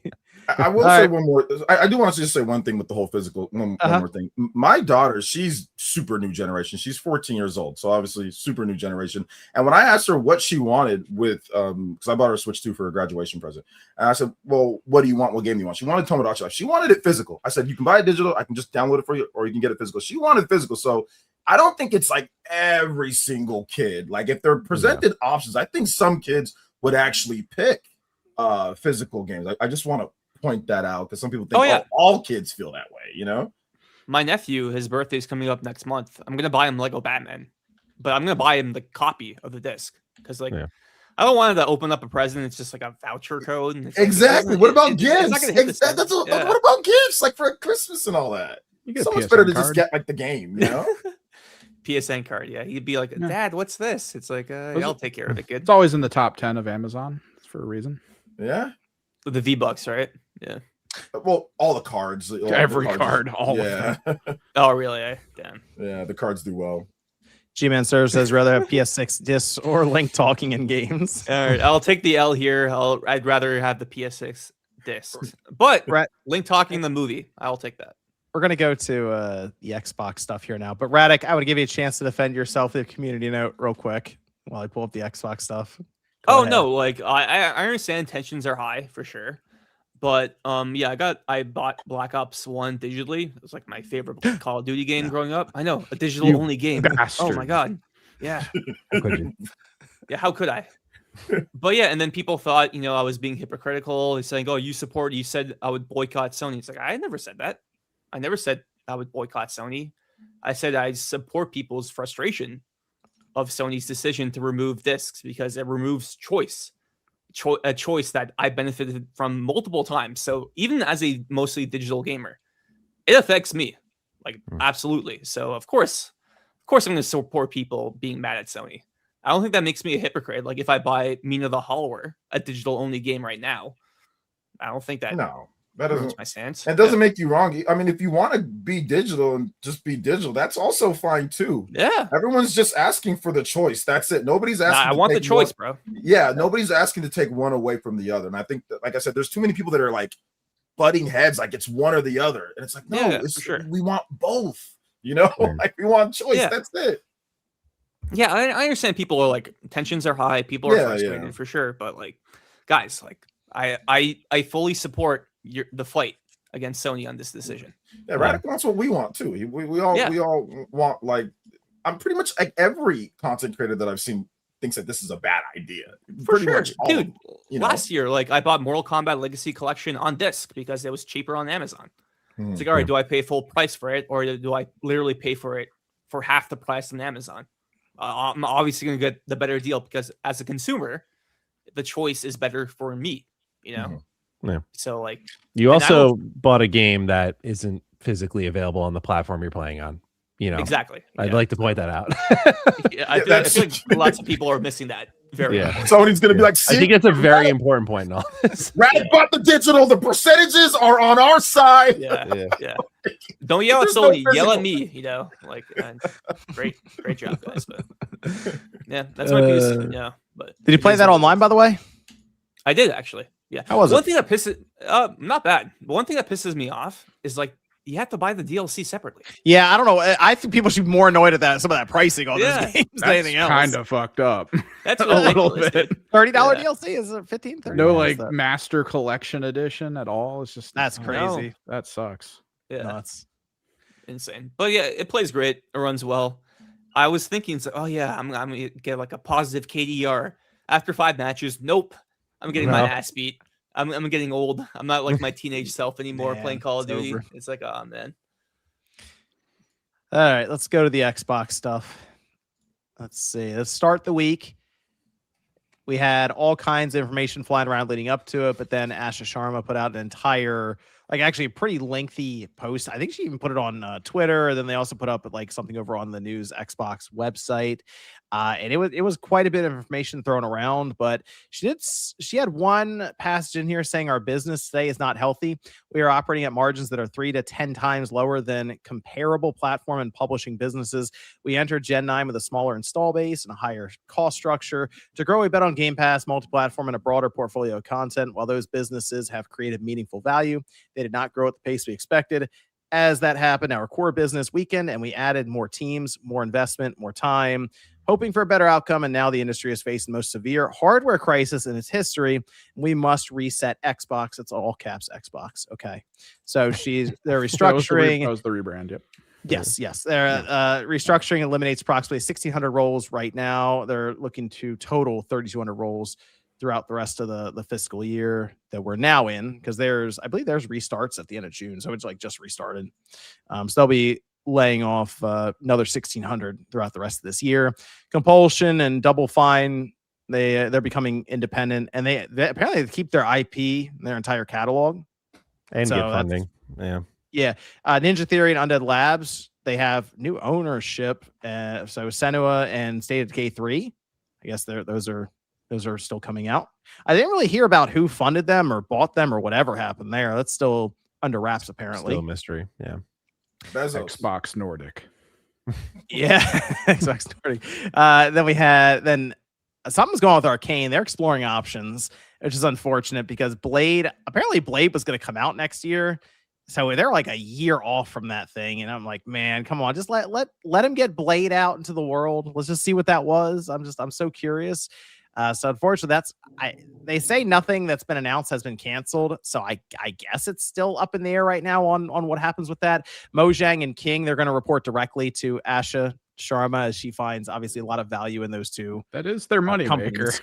Yeah, I mean they told us the obvious that I think everyone kind of knew. It's like, oh yeah, high margin games like Minecraft are kind of subsidizing basically most of the business then. And all the King mobile games. Yeah. So it seemed like id lost a significant number of people. They put a statement out that said that they're like 6.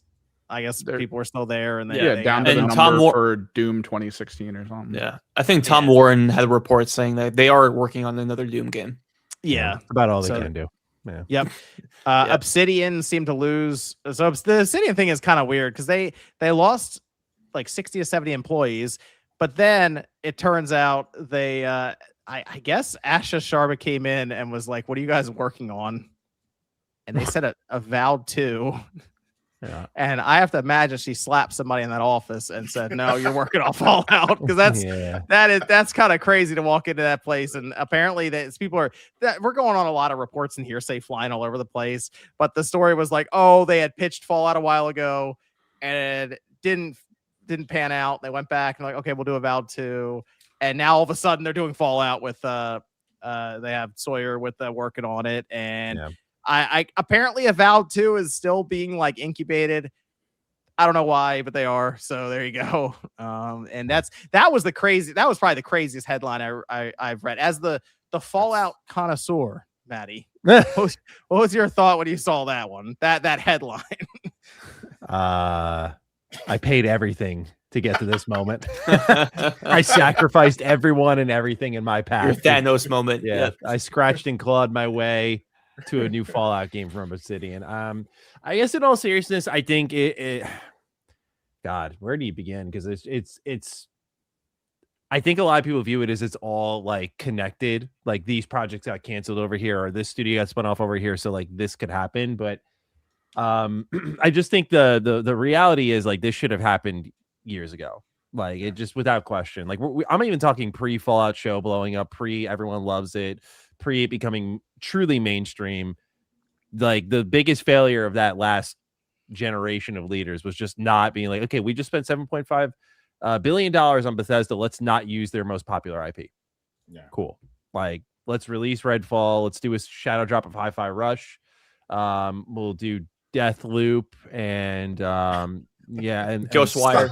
Yeah, like I'm it just about to sounds have fucking critical heart insane. failure right now. I'm It about just to go with the sounds star. insane.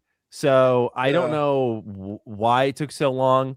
You know, and I can say this at least is that there's some sense in it. Like, look, I'm not trying to advocate for, you know, passionate developers losing projects they care a lot about, but I mean, Outer Worlds 2 is a love letter to the style of game that New Vegas is. Like, it's very clear they've wanted to make a New Vegas style game for a Fallout game for a while at Obsidian, where they're morphing all their projects to be kind of reminiscent of that. So I think they're very much going to be happy to work on a Fallout game. But Avowed did not resonate. Like, that was a very controversial game for a number of reasons.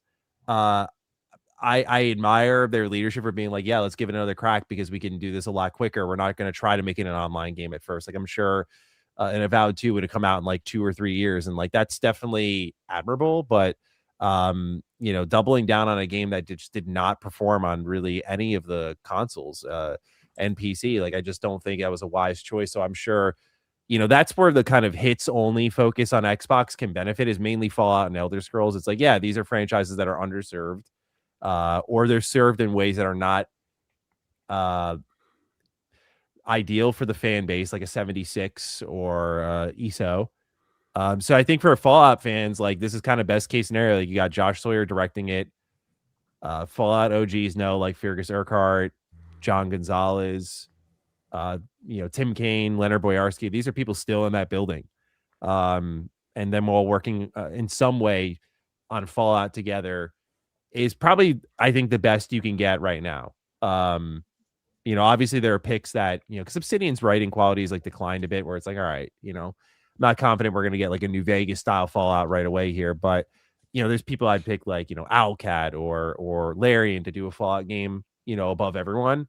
But for a starting point within Xbox's own home, like, you know, we were, you know, as we can get into the whole report IGN had on Elder Scrolls 6, like they're afraid they're going to delay ES6 again.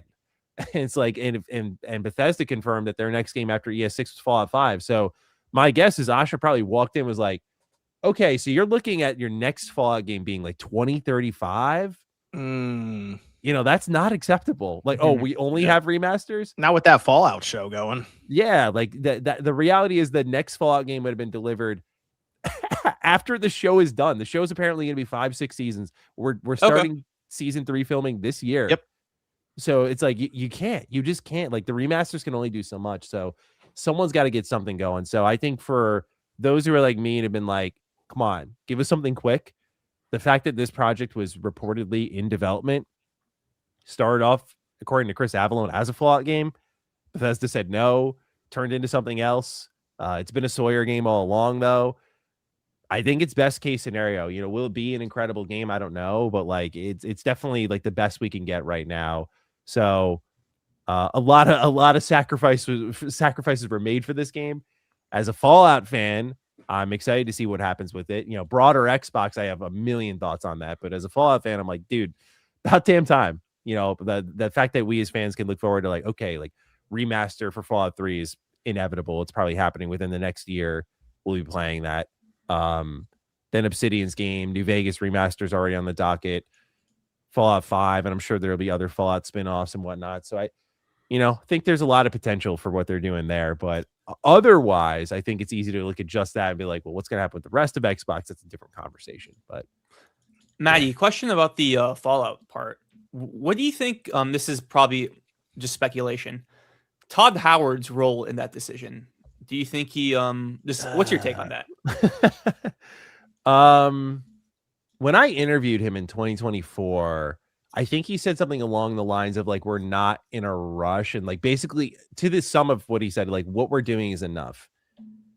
I think he's pretty against it because we have to think of this in like best case scenario for a moment. If Obsidian shows up and they hit a home run with this game, why would they let Bethesda be anything more than an Elder Scrolls studio? And I think there's a level of trying to protect themselves from that. Like, I think there is some gatekeeping that happened by Todd. So his role in this now is probably the same role it would be in the TV show. Like, they're overseeing it. Okay. You know, because the question a lot of people have had is like, what engine are they going to use? Is this going to be on Unreal Engine? Is this going to be on Creation Engine? Because with Creation Engine, you get the modability, and you know that's one element of it. But it turns into a storefront eventually, like they did with Skyrim and Fallout 4 and so on.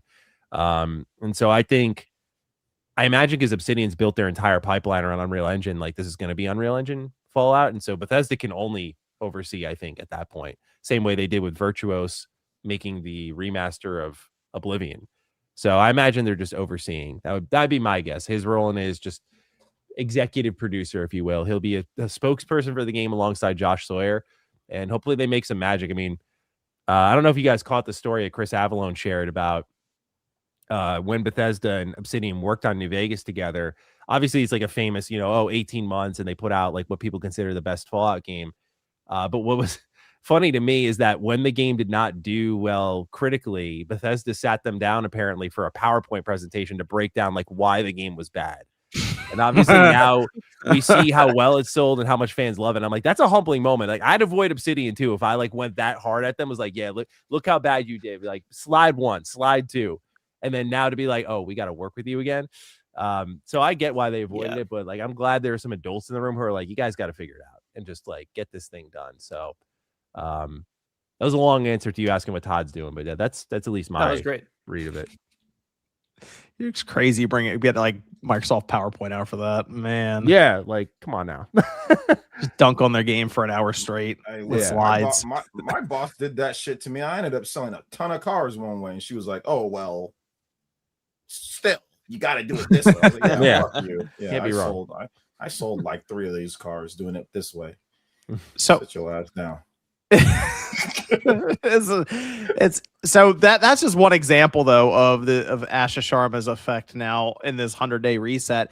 But she also mentioned what guys, we've looked at Xbox for a while, like years and years now, trying to figure out what's going on over there. Why do they just seem to have so many struggles? And it's like consistent. And then she starts talking about layers of management, and she said that she wants to like. So I'm reading it. It's like I want to reduce it down to no more than 5 and sometimes 3. I'm like, reduce it. That seems like a lot already. And she says it is down from upwards of 14 layers of management. 5 layers is still a lot. Yeah. Like that's not that. No. Yeah, 14's insane. 5 is a lot better. Obviously, 5 is a lot better. But I mean, like 1 or 2 is what you usually want in corporate. Like you want about maybe 1 or 2. But I mean, I get maybe having 3 or 5. I get, because considering the scope of the projects, it makes sense that it would be, there'd be some. But 14 is, I'm quitting and finding somewhere else to work. Like 14 layers of man, you're never going to get anything done.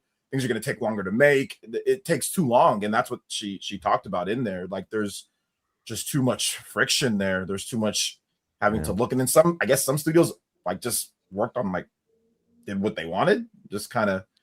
Yeah. There's also the question of like kind of having that like, hey, you guys need to work on this. Okay. Like, it kind of felt like they did have just creatives kind of like doing whatever they wanted almost at times. You need to obviously eventually get a firm hand on the tiller and be like, no, this is what that is terrible leadership, because I don't understand. Like, you're not in a position where you can do that. Where did they sell the systems, or where did they get the marketplace to think that they can just make creative things 24/7 or for a lot of this stuff and it's just going to work out? So that's what I don't understand the most coming from corporate myself. I'm thinking like, who thought that would be like, you need to get Fallout, you need to get like the stuff that's going to do well. Then once that does well, you get a little bit of time. Okay, then you can move into some of these other things. But like, the Evil Within 3, that should have been like a thing, Like, Yeah.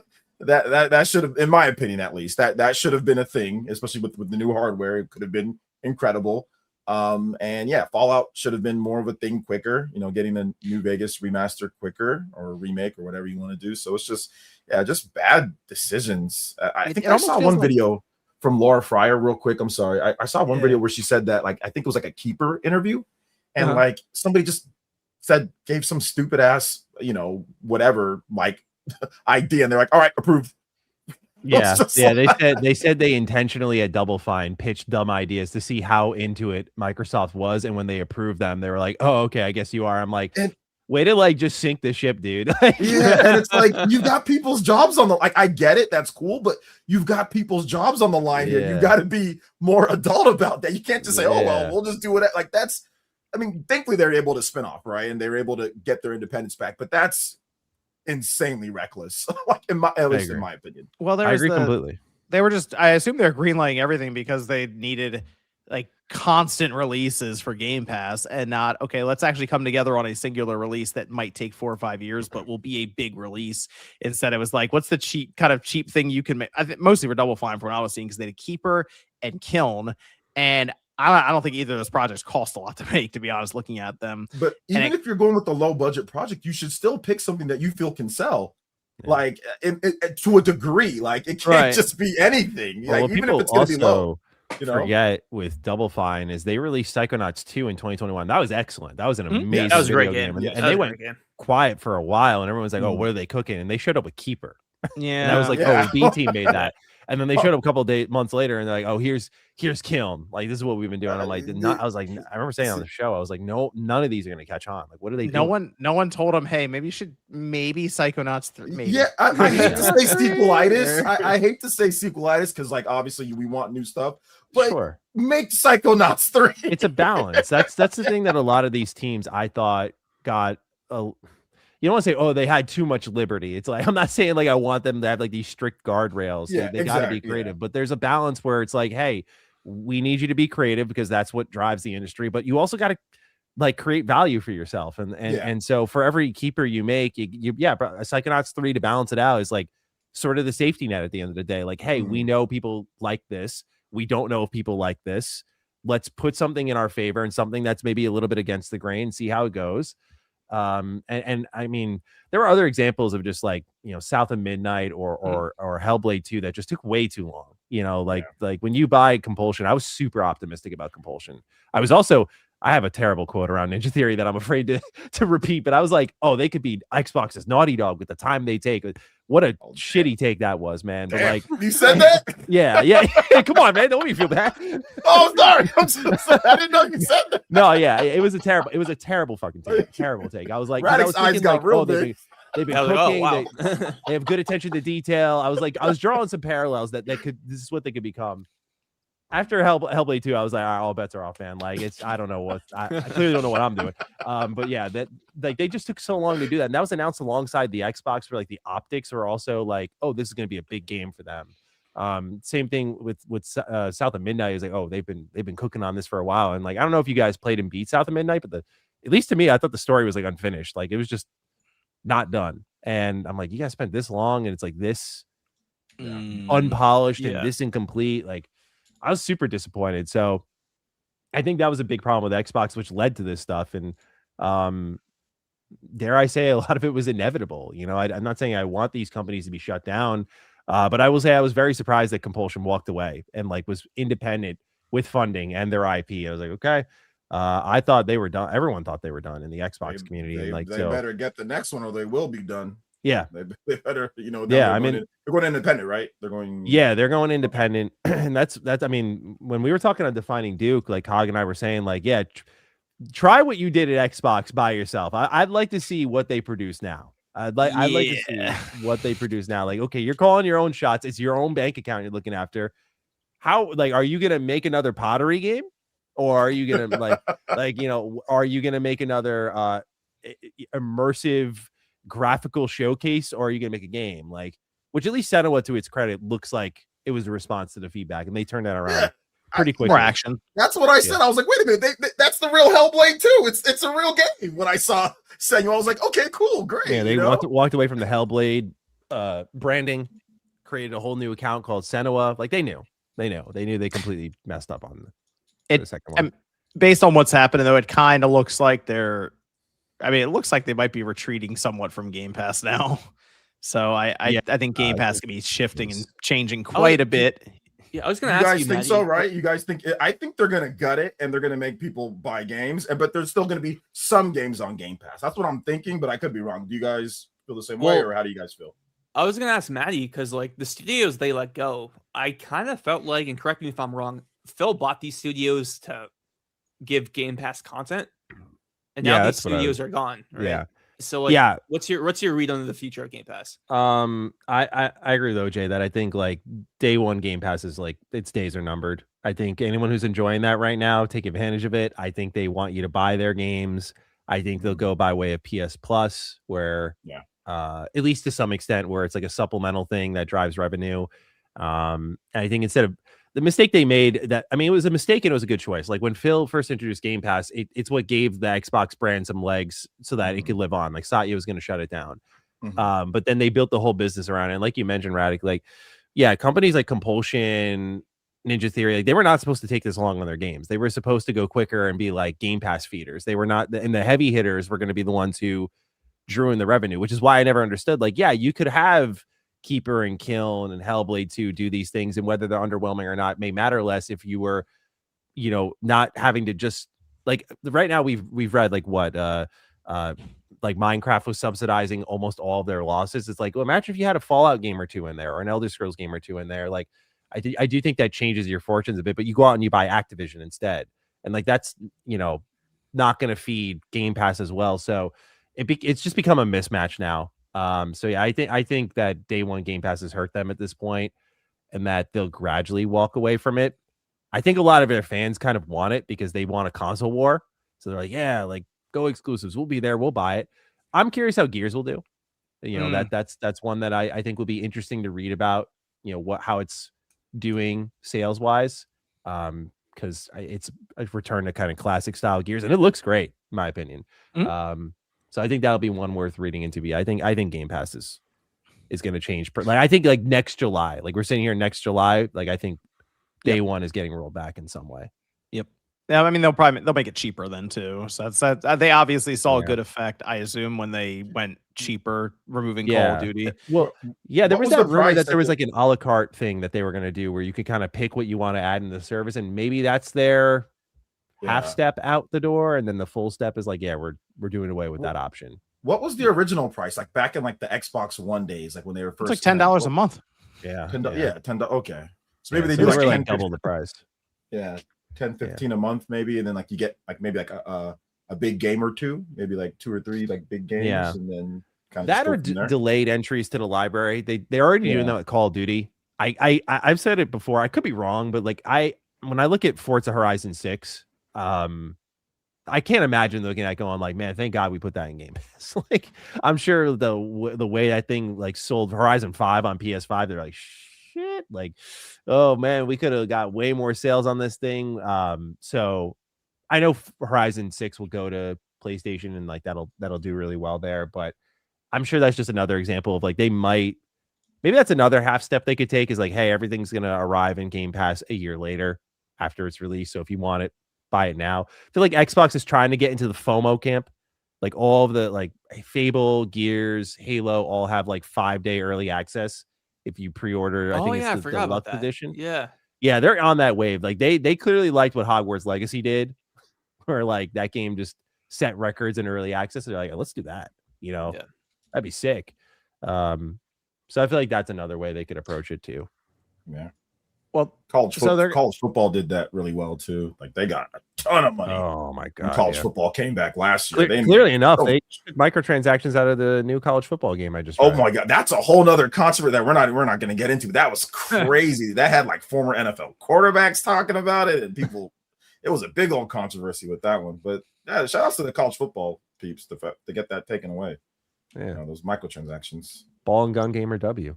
Yeah, So- because they had microtransactions. For those who don't know, they had microtransactions in the single player game. Yep. Oh, I Yep. didn't know that. Oh no. Yeah, that was In, rough. in the like the campaign, like the road to glory mode, like where you like become like a player and like you make your own, like you pick your college team. That's all offline single player. They had it built in microtransactions, like where it's like what's going on here?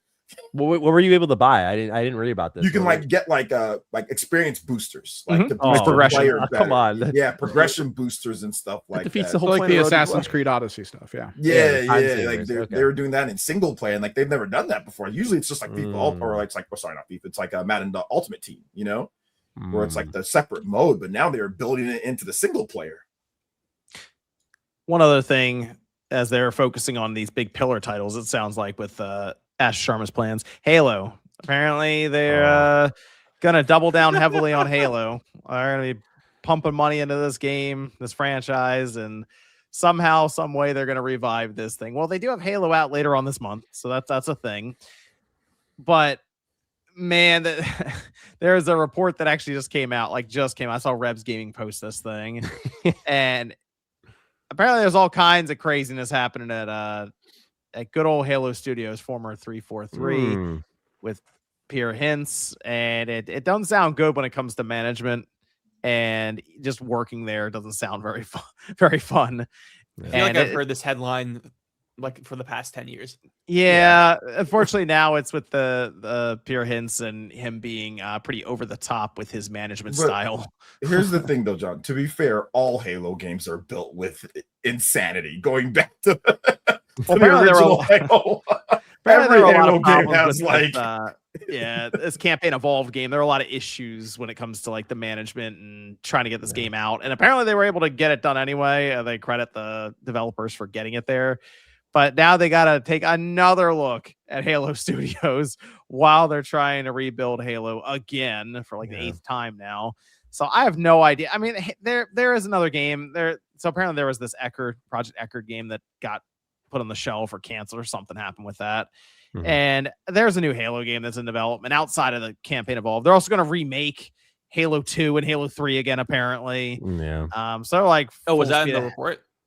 That's not in the most recent one, but it has been reported already, like before a month or so ago. Okay. So they're remaking those. But the thing is now they're going to come in and I guess they're doing exclusive stuff. So it would have made sense to remake the first 3 if you were putting them on PlayStation. But now it kind of sounds like they're not going to put them on PlayStation just based on what they're doing currently with these exclusives. So big mistake. And you know what? It kind of coincides with when Phil said he was thinking about retirement when they announced Halo was going to PlayStation. And that is actually now looking at it in what their strategy, massive mistake. But it's too late. The game's coming out. Yeah. Their only chance to pull it was at the Xbox showcase and too late. So Halo forever have a history on PlayStation, even if it's just one time. Yeah. I'll be buying that game physically, even though it's apparently not all on the disc. So they got to stop saying things are all on the disc when they do that. Oh, it comes with the disc. Yeah, kind of. But yeah, I need that box art on my shelf. I need Halo Master Chief with the PS5 logo above him. Disgusting looking box art. I'll have it face outwards into the room. Gotta get it So framed. it's like, man, no matter how bad that day is, there's Master Chief with a Sony PlayStation logo next to him. Maddie, one thing I wanted to ask you is id. What's your take on id? Because Tom Warren had that new report, and then working on a Doom game, but they're pitching Perfect Dark, like a John Wick inspired game. Like, I got mixed feelings on that. I think they got punished a bit because of the Game Pass stuff. The only numbers we have on Doom: The Dark Ages is from Alinea Analytics, who's usually pretty accurate, but the estimate they put out was like 800K sold. I think this was like first week, 800K sold, but like 2.2 million played on Game Pass. So obviously a lot of potential purchasers went by way of Game Pass, as they would during the Phil Spencer era, but they cracked down on id pretty hard, as we learned. Like half the team's gone, and it feels a little unfair. I also do think, though, that the way Asha and their team are slimming down all these squads, like I'm not justifying it at all. I'm just looking at it like as objectively as I can, where I look at what people say about Expedition, right? Like, oh, it's a 30-person team and look what they delivered. And they used a lot of contract talent as well to get that game over the line. And it was a cheaper game to make. I think Guillaume Broche said it was like 10, 12 million to make that game. And it sold over 8 million copies at like $50 a pop. So like, no matter whatever way you do the logistics, there's just a certain point where the volume of copies sold, it just did stupid well. And I have to imagine a lot of these AAA developers or publishers are probably looking at their development teams going like, we could do more with less. And we have games like Mecha Chameleon selling like 15 million copies for $5 each on Steam. And like virality carries a lot of this, right? So with id, I don't know if it's exactly that happening there where they're like, cut them in half, have them reuse their Doom assets, make a Doom game for cheaper. And if it does well, like the operating cost is lower and like the need for sales is lower in turn, but like it has high potential because there's a built-in Doom audience that'll show up, especially without Game Pass in the mix. Maybe if that's the future it goes, it does well. So I don't know if it's a sign of like other changes we're going to see in the industry, like, you know, Bungie not going for being able to go to Destiny 3. Like it's such an obvious choice, but they'd have to scale up for that.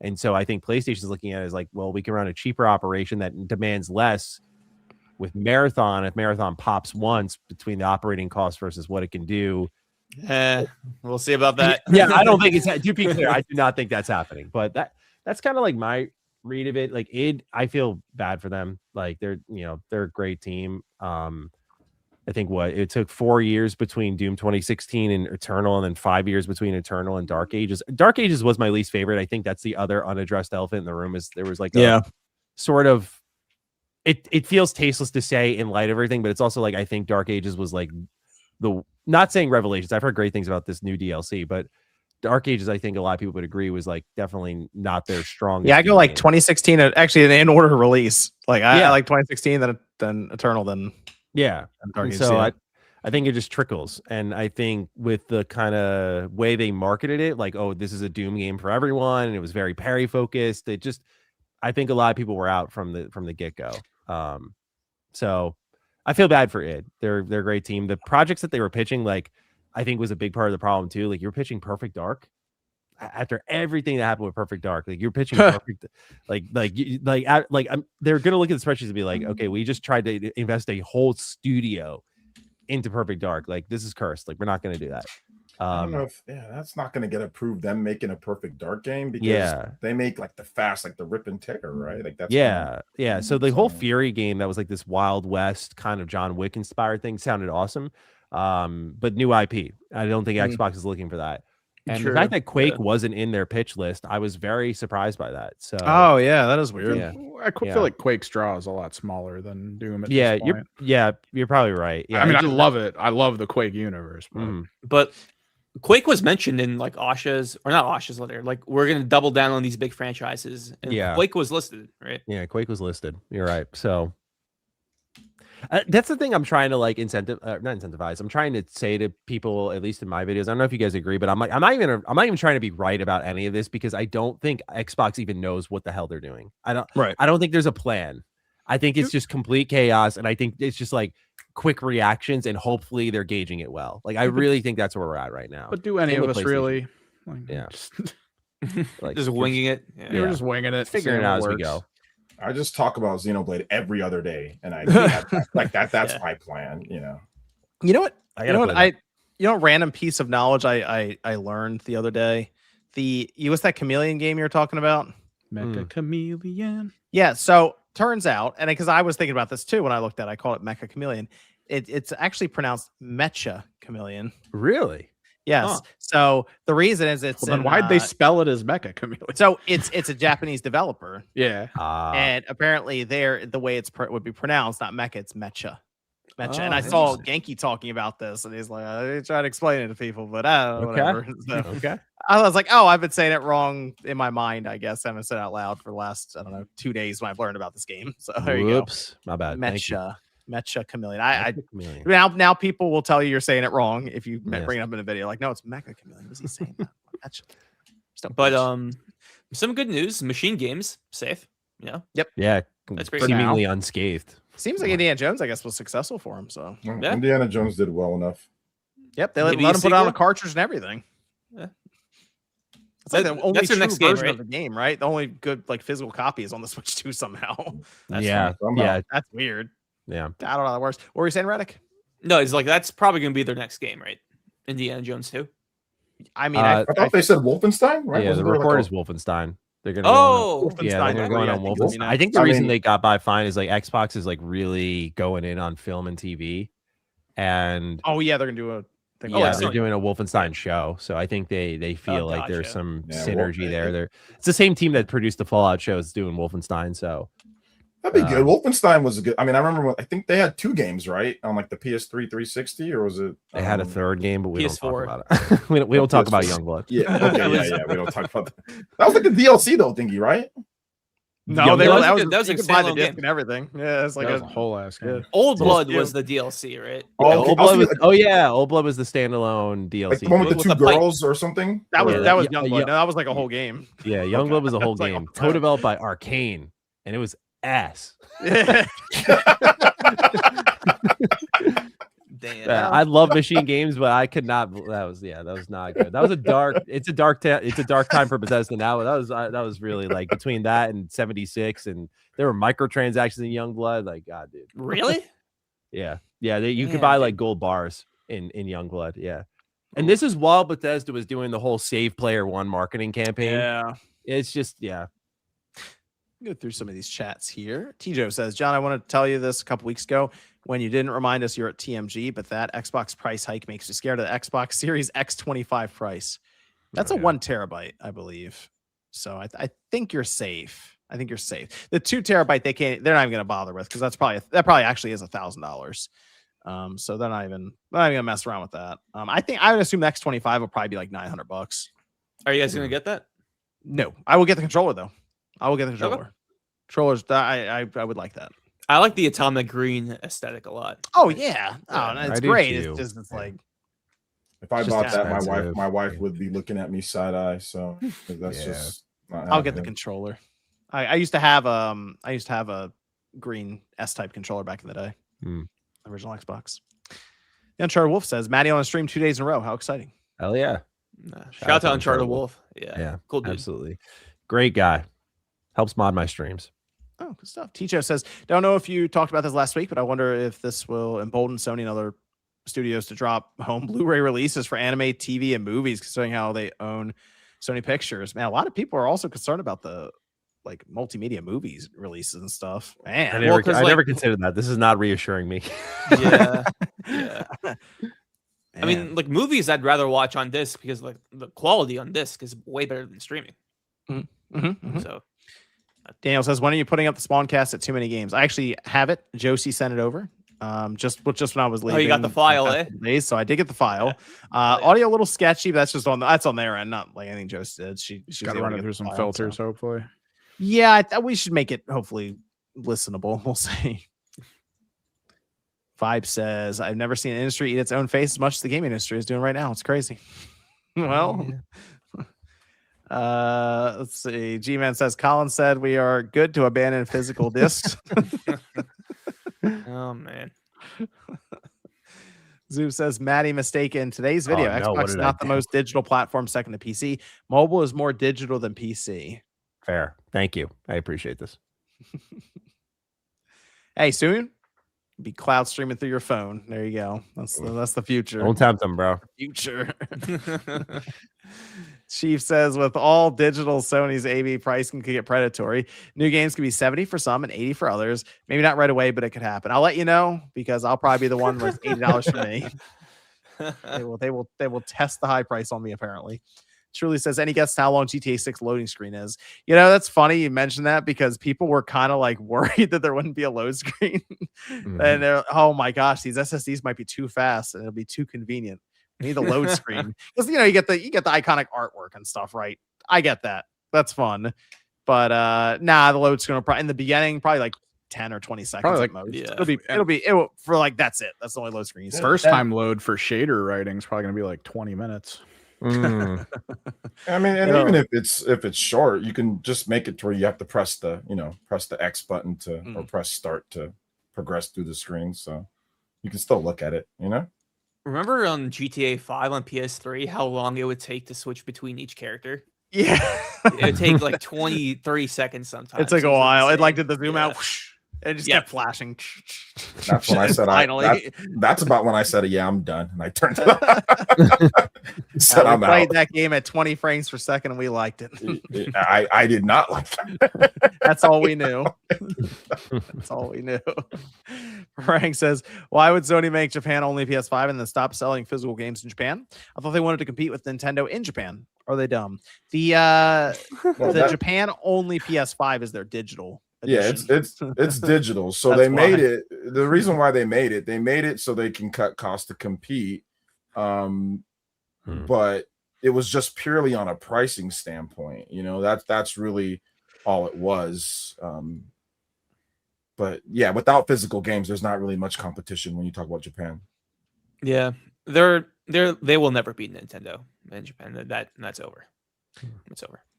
Casual Gamer says maybe there's a Sony hybrid PS6, so can't use discs. That was always going to be a weird conversation they would have to have for their handheld because you're not putting a Blu-ray in that thing. So disc to digital You actually don't would want have the been good, UMDs to come back? oh man, see, but that's the thing. Weird Sony would have done some strange format like that, Yeah. where they would have done like a Blu-ray UMD or something, and I've been like, Dude. you know what, this is stupid. I'll take 3. You know, Yeah, this kind of absolutely. thing. Can you imagine UMDs gave me anxiety as a kid because they sounded like they were just like it was a saw blade. And it was like, Yeah, I know. dude. It sounded really bad. That was Or like me with the PS5. I'm like, this is a stupid looking thing. I'll take 3. Yeah. Or I like when bought that 2 at one launch. corner on the UMD started to like separate, and you're like, oh my Yeah, gosh, that thin plastic counting wobble. down now. yes, Yeah. yeah. The I countdown. feel imagine. like dropping the UMD into the PSP. There's still a level of like you're trying. Like I don't know. It's terrifying because you're No, yeah, just 'cause you're dropping these sandwiching metal it. clamps. Well, yeah, yeah. yeah. And if you close it wrong, you like hear like a crunching of plastic. You're like, oh shit. I must have to press. I got to press harder. That's Yeah. what they this is from Yo Peep says Mark Cerny doesn't want Disk Drive to interfere with the 6 fins and spoilers on his PS6. He's gonna have an interesting job explaining that system. to people. Oh man. A soft spoken breakdown on digital only. I wish him feel like best he's of the luck. only person at Sony who can actually talk to people without people being mad at him. They're That's gonna kind of the flash problem. that. They're gonna flash that price so fast at the end, like like when they did with the PS5. It was like, Oh, it was yeah. gone. They're gonna. Yeah, that It's was gonna be quick. like just like a fraction of a second. This time. That was quick. That's a good point, John, because like PS4 era, you had Sean Layden, Shuhei Yoshida, Andrew House. Like, I don't want Herman Hulst up there. Oh, Fuck that. You get booed off the stage. Yeah, Unless- dude. This is part of the reverse course. You also got to build some of that goodwill back, right? You get Herman Holst to tell us that he turned things around. He let him know what was what, and he's getting the physical games back. Limited releases, but he's doing it. And he's putting a manual in there. I'd be like, man, you know what? Concord, that was a long time ago. Okay? No, people probably still be like, "Yeah, you all right," but you Concord and ass bitch. Nah, Like, I was Yeah. like, you put a manual in there. You know what? They're going to be $100 each. You have to pay into the Kickstarter to get them. Hey, Yeah. they're gonna hold that against him. Even he can lead the PS6 to the promised land. They're still gonna be like, "Yeah, this is great," but Concord, like, people Concord, just won't stop Break-In. talking about that game. Fucking for loop. It's like this guy, man, has like the worst gaming taste in history. let me see. Did I miss your story? I will take a look, Dory. Hold on. Said I missed one earlier. I will find it. Or I didn't get it yet. Okay. We'll see. We'll see. I'm going through them. I got you. Okay. Media Freak says, I think I'm done being a passionate fan of this industry. Casual consumer at best in this new future. Breaking hearts, Sony. Casual Noob says PS6 hybrid switching to cartridge format, no disc. They do not want to go to our cartridges. They do not. Those games will cost $275 on the dot. Dude. We're going back to Neo Geo days. T just says on a related note, I was told Sonic Heroes and Shadow are on the JP PS3 store, so I got them while I had the chance. Yeah, they're the worst versions, but Sega's not remastering them anytime soon. Wasn't there a rumor one time of like Sonic Heroes getting remade? Or There was. Yeah, there I remember was. that, yeah. Yeah, there Yeah. was, but it could didn't still happen. happen. Could still happen. My name is says me and some buddies talked about it during the 4th. We're quitting PlayStation after 16 plus years. We have to buy digital. It'll be on PC plus Nintendo Switch 2 next year. Jeez. We got friend groups converging. Like I'm thinking like a Sopranos like dinner. Just talking. Like, yeah, you got to get out the game, man. We got to quit. Norfair says, "Hey John, want to play GTA 4 with me, OJ, and Radic?" Okay, hold on a minute. Oh man, are GTA 4 servers still online or no? Because Ryan says he checks them every year for his like PS3 check. Oh really? And Okay. he said that they were there, so people were playing. Daniel says PlayStation needs to realize the world economy is growing. I feel like they're missing out on countries that are still developing. Missing out on Nigeria. I know it's not the biggest, but they're really missing out on Nigeria, man. Yeah, like that's a growth market, man. Yeah, it really is. People are starting. I mean, the country still sucks ass, but I mean, like, people are doing a little bit better, like, and to like be able to afford games and stuff. So, Future Millionaire says, "Remember when Moore's Law is dead? Was under the impression that the PS6 would probably be around $600. Good times. Those were good times. Those are good times. At this point, with how rapidly prices have changed, that honestly could have been like 8 months ago, and have been like, yeah, maybe. It's happening very fast. Sipping the Nice says, if you support physical media, you should see these nuts. Thanks. Thank you. Thanks.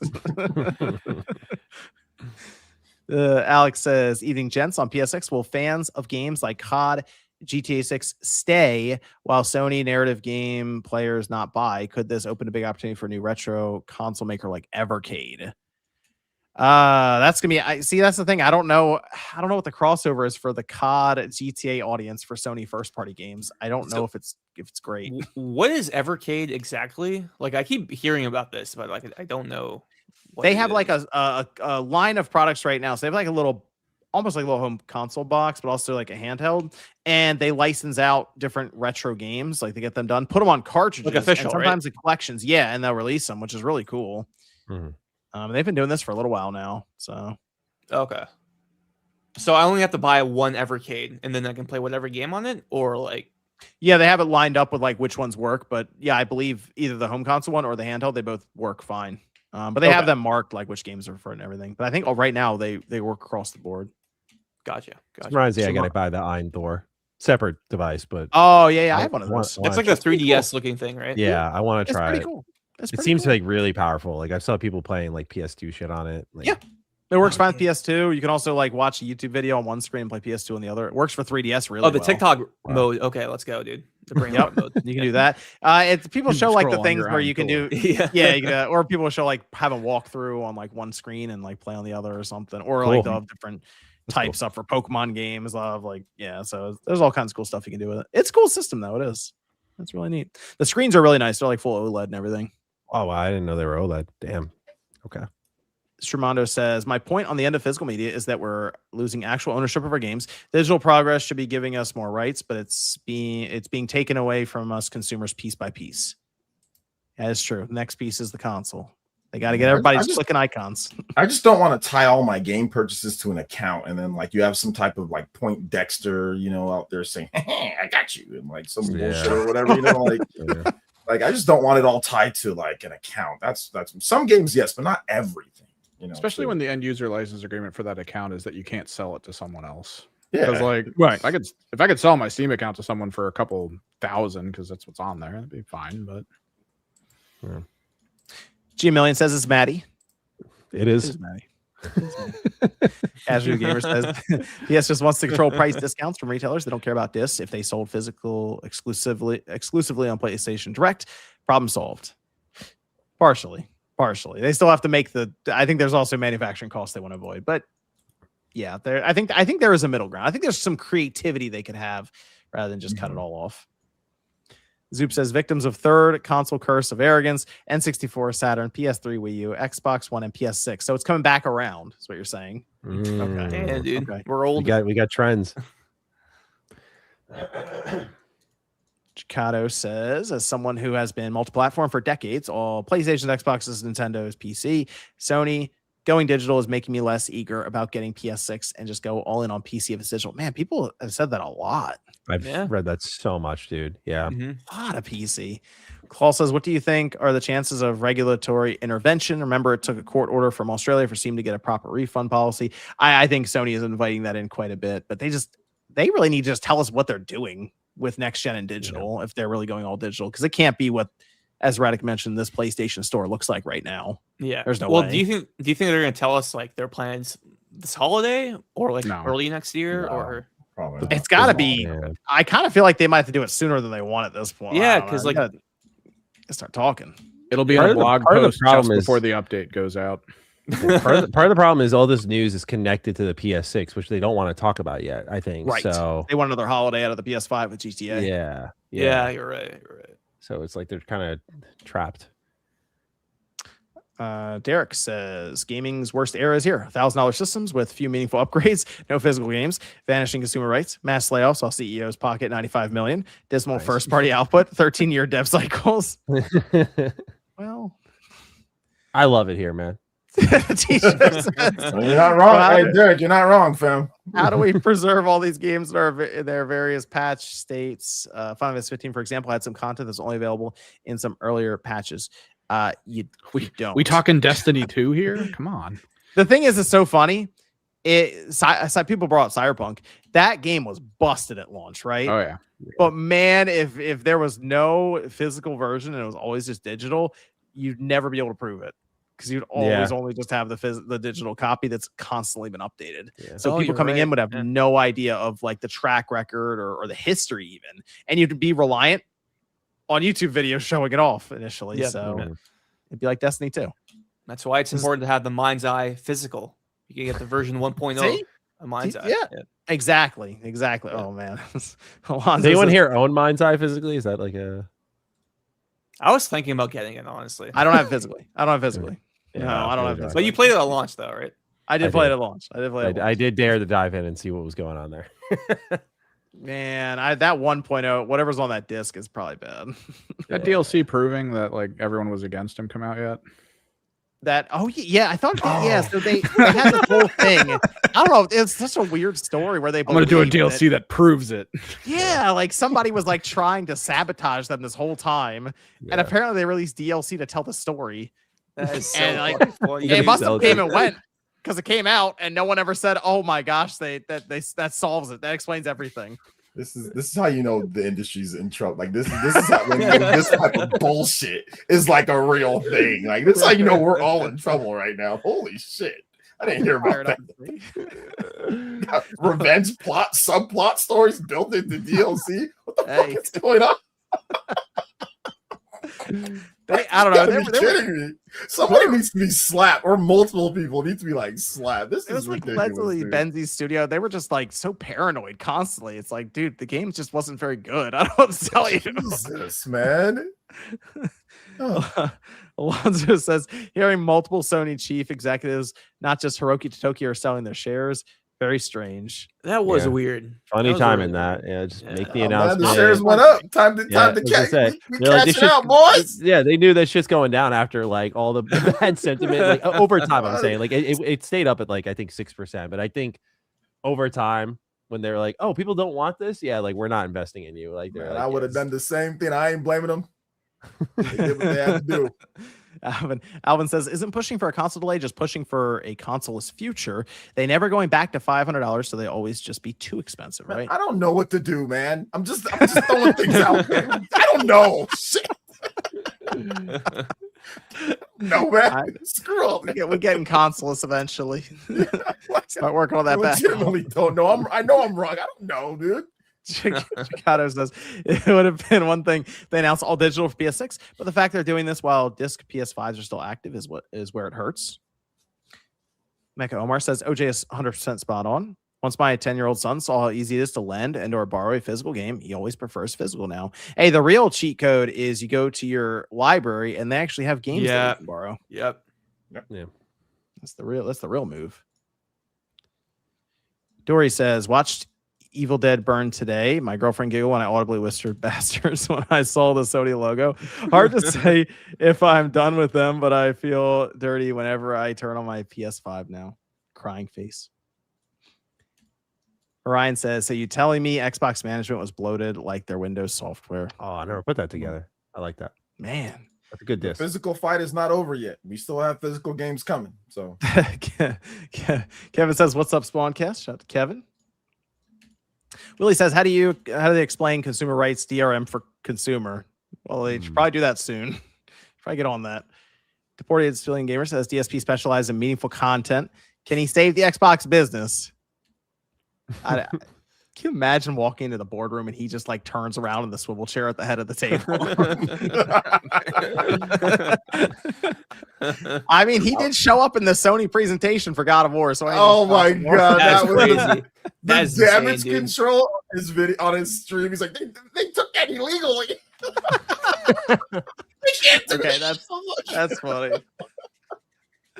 Reading the news on it this week was exhausting. Layoffs numbers reports are all over the place and more clickbait than anything else. Yeah, that tends to happen. Lustria says, I'm sure Todd Howard's ecstatic about Obsidian doing Fallout. Well, Can I imagine he's absolutely going to stay there for a long period of time too. Oh, you think he's out? I think he'll eventually be out. Yeah, everything that's happening goes against like everything he said in so many interviews that I can't imagine he's. I think it's like a ship Elder Scrolls 6 and see ya kind of thing. retire? Yeah. Well, 10 years from now, we'll see him retire then. Yeah, it's true. Yeah, we still got a lot of time ahead of us. Yeah, I don't know. You are right. I'm just joking. I don't know how long it's going to be. Well, it might be a bit. So Sturt says our government's behind all the all digital future. Also, where's Josie? Josie is there helping someone move. Just She'll back clearly says Jesse. I think it's supposed to be Josie. Yeah, okay. Well, But next I have week, no next idea week, who that next is. weekend. Next weekend. The government's behind all digital future. Not like I'll ask they're the mind's eye planning- person. I'm guessing not like they're planning it, but a little bit of like no technological literacy with them has made it possible. Yeah. U.S. government is looking the other way and running in the other direction. They don't give a damn.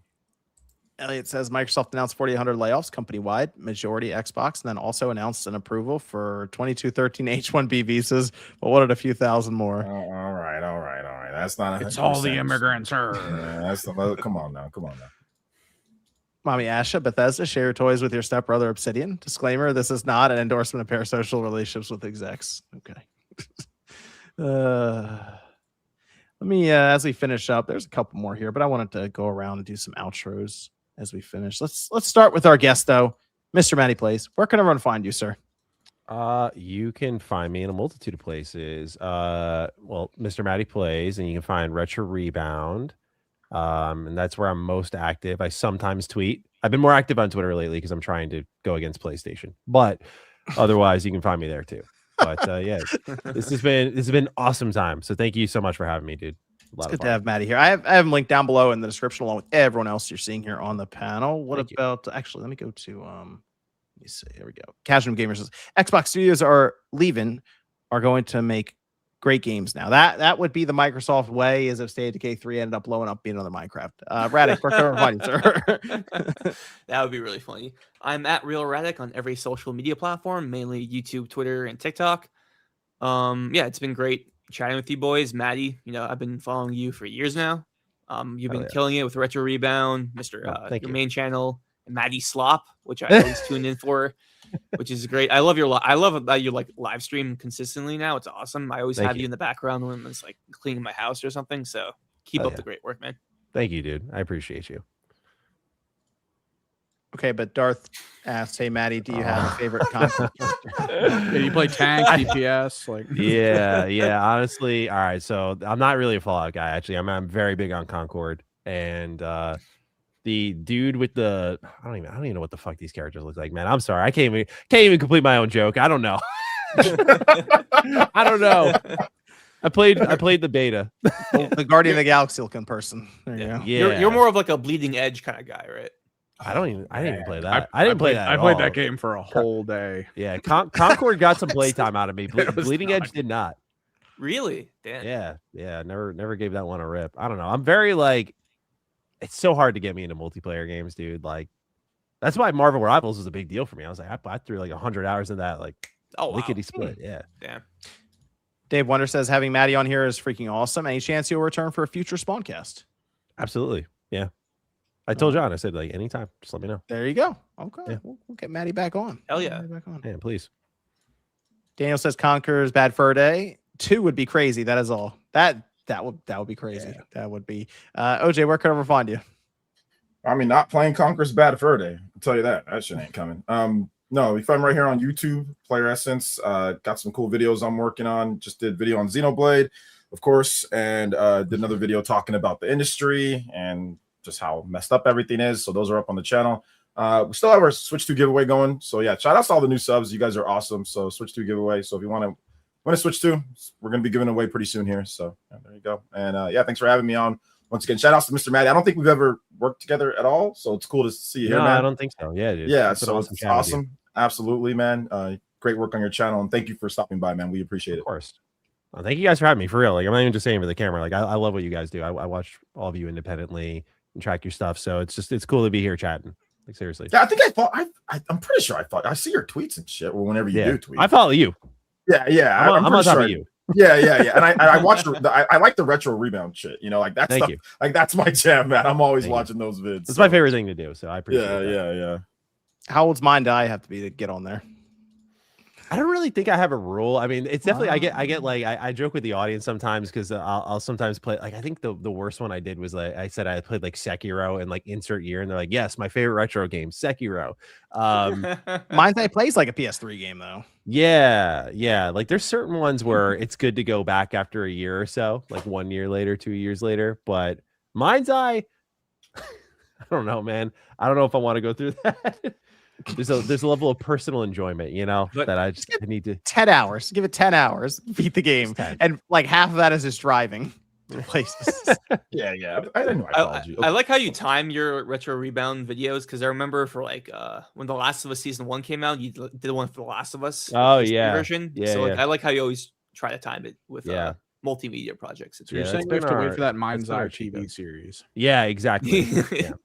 Yeah. Sometimes I'm a little too loyal to that rule, though. There's sometimes like I just should talk about a game and just do it, you know. But yeah. Tijo says there a way to buy a version of Resynced, Assassin's Creed Resynced, without microtransactions. So technically, if you buy the game and then all the microtransactions, there won't be microtransactions left to buy, and then it'll be the game without the microtransaction. No, that's Ubisoft. So you're gonna get microtransactions. They've perfected that, putting it into all of their games. I did not run into it at all though when I was playing it for like 15 or so hours. So I will go back and look for the microtransactions and see what they are. Brandino, the one, says, if console players abandon ship to PC, will we see an uptick in services like GeForce Now? Also, what's up, Maddie? Yes, GeForce Now. That's cloud streaming. You're gonna see GeForce Now. You're gonna see it. So it will be great. The real twist is when Sony says your PS5 is already a PS6 because you can just stream it. Oh my god, dude. That's the real twist. Get ready for that one. No reverse card. Yeah. Casual New Gamer says, I caved and took 25% disc for PS Plus. Am I going to get community noted because I went back on my protest? They're on to you, Casual New Gamer. Folded faster than like origami, bro. He was like, I canceled everything. I did this. And then the next day he's like, yeah, well, they gave me 25% off. Yeah, good deal. I take that deal. Damn good deal. OJ, sir, where can everyone find you? I think you already went over me, right? Did I get you? Yeah, you can find me on Player Essence though. So you guys go subscribe there. There we go. Double plug. We love that. Yeah. Double plug. Hell yeah. How about Evan? Find me on socials or Twitch or YouTube, Kimmerix Project, just doing tabletop stuff. I got to finish a painting project, got another one possibly coming in, and we just talk about rules and random interactions and things like that. Super fun. Shinru says, evening, gents. Thanks for the daily content during my work schedule. If Xbox is going to roll out that disc to digital program, does it strip away the physical games from working on other consoles? It does not. The word is, if you take the disc and pop it into another console, it will take it off of your account and put it on their account. But if they push it out this week, I'm sure you see plenty of people trying it out. Like I have Xbox Insider, I'll try it out. So you'll see people at least testing it and trying to break it. That's the idea when they push it out. So we'll find out hopefully soon. Tijo says, I only brought up Sonic Heroes Shadow earlier because even though they're the worst versions on PS2, I believe even the worst versions are worth being preserved before the PS3 Vita stores get shut down. Yes, you should. You should. It's good to have the worst versions too, just for fun. What makes them the worst versions? If anyone knows off the top of their head. For Sonic Heroes and Shadow, I'm not sure. I'm not sure what makes them the worst. Input delaying trash from what I've heard. Yeah. Okay. Because I was gonna say Shadow. I mean, I love Shadow, but like it also plays like ass already. So I'm like, there's a worse version now on top of that. Like, Zoop says thoughts on the Gamble Core entertainment trend. I don't even know what that is. But I don't know what that is No either. idea. This is a moment where I realize how old we are. Yeah. Are we I've old? never heard of that. Gamble Core entertainment trend. Are we in trouble? I mean, I see gambles. I mean, this sounds like trouble right now. terminology, but if he's talking about streamers who gamble, I mean, that's been a thing for a very long time. That's probably a bad idea. It sucks and it's a bad Basically, idea. pack Yeah. rips, for trading. Yeah, the cards. pack rip things, but I mean, people have done it before with like online sites for just like casino type things, which is terrible. I'm depressed about the physical disc situation, man. So I mean, like, I don't really, I don't have the capacity to be out controversied out with something else, you know. Let's see. This is from Hey, says for every Mr. Matty that unsubs from PS Plus, 5 RGT type sub for $20 off on old COD ports and DLC. I don't know what you just said, Hey, but I appreciate it. Just stream of consciousness. I appreciate it. It's getting late, and I read it wrong, but I don't know. No, I think you're good, bro. Big Stinky says PS6 is a TV 4K OLED, solves their 1080p gamer crunch. Socrates says, time shine me pirate boots, practice my shanties. Yeah, I've been getting a lot of Sail on the Seas comments for sure. Yeah, I've been seeing that pirate flag emoji a lot. Like, Yes. Professor, that PS5 is gonna blow up. By Trump? the way, you doing all that shit. Someone's Someone's gonna nuke that thing at some point. Alan Horn says, been nice to see a cheerier Maddie again. Rest of y'all have a good one. Any collection update videos after PMG? What am I fucking depressing? Any good? Well, we know Raddick got the Dreamcast. Dreamcast, yeah. I got some Vita games, and one of them was a sealed one randomly that they sent me. So there's Ooh. that. Maybe I'll do that in a video. I did those. I used to do those. It's funny. Months ago, it was for like the last couple of years now. I did those unboxing videos where I get a game and I'm like, I'll just show what's in it. And now I see new comments. They're like, I'm glad you're doing this. I'm like, people hated me for doing them for a while. Well, yeah, there's a Blu-ray in there. Shocking. What a twist ending. Hey, that's gonna be a twist ending next year, 2 years from now. Yeah, you're kind of preserving history with that, dude. Be the Sixth Sense all over again. All right. We have Alonzo. Which game are you looking forward to more this year between GTA 6, Ocarina of Time, Remake? I feel like this was asked. We got last this time. question at the panel. Oh, it the was live at the panel. Yeah. It was. GTA Yeah, 6. it was split. It was split between GTA 6 and Remake. That's right. Yeah. It really depends what they do with the remake, you know? I feel like I feel like I see gameplay for one of these games. Yeah. Can we get gameplay That for is a one good of them point. first? Yeah. So I don't actually know. Adam says if PlayStation no backtrack, I'm gonna need KOTOR remake 420. Oh, Yeah. There's Someone a bunch reminded me that Star Wars Fate of the Old Republic, they're like, yeah, man, you're not getting that physical. I was like, Dude, Kingdom Hearts 4. yeah. That That's gonna also be might- great. Yeah, that also might not be physical on PlayStation. Hey, get that out At next least you year. got FF7 Part 3. Yeah, we got Yes. FF7. Yeah. Yeah, that's cool. But yeah, That's true. Kingdom Hearts is probably not going to make it. And if there's a Chrono Trigger remake, that's not. I mean, if it comes out next year, hopefully. But if it's following, we're not going Unless to get that's that gonna be either. a crazy year, like December, like final Oh, week in man. December, everybody pushing games out. Dude, that's gonna suck because like all those games that are dated for holiday 2027, if they get delayed to 2028, Oh, that means the disc is gone. man. Yeah, the thing that I'm worried about is Kingdom Hearts and Chrono Trigger for me at least. And I'm like, oh well. And then finally, Professor Dr. Drove says, prediction time, Ocarina of Time remake will contain a playable young Zelda and Sheik sequences while Link is in stasis for 7 years. I think they will add new content into the game for story, yes. I think that will. I don't know if it'll be exactly that, but I think they're going to add new content in for it. So I think that's everyone there. Yes, okay. All right. Got everything. Everyone's good there. Cool. Thanks, everyone, for tuning in. We appreciate it. It was a fun night. It was a good podcast. It was great. Yeah, loved Absolutely. it. Yeah, it was good. In these trying times, good to have a podcast where we can talk Make about fun Mind's of Eye the for trying 5 minutes. times. Yeah. Looks like I got everyone. Double checking. Yes, at least all the ones that were here. We appreciate all the support. Thank you guys for tuning in. We'll be back next Saturday. We'll see you guys then.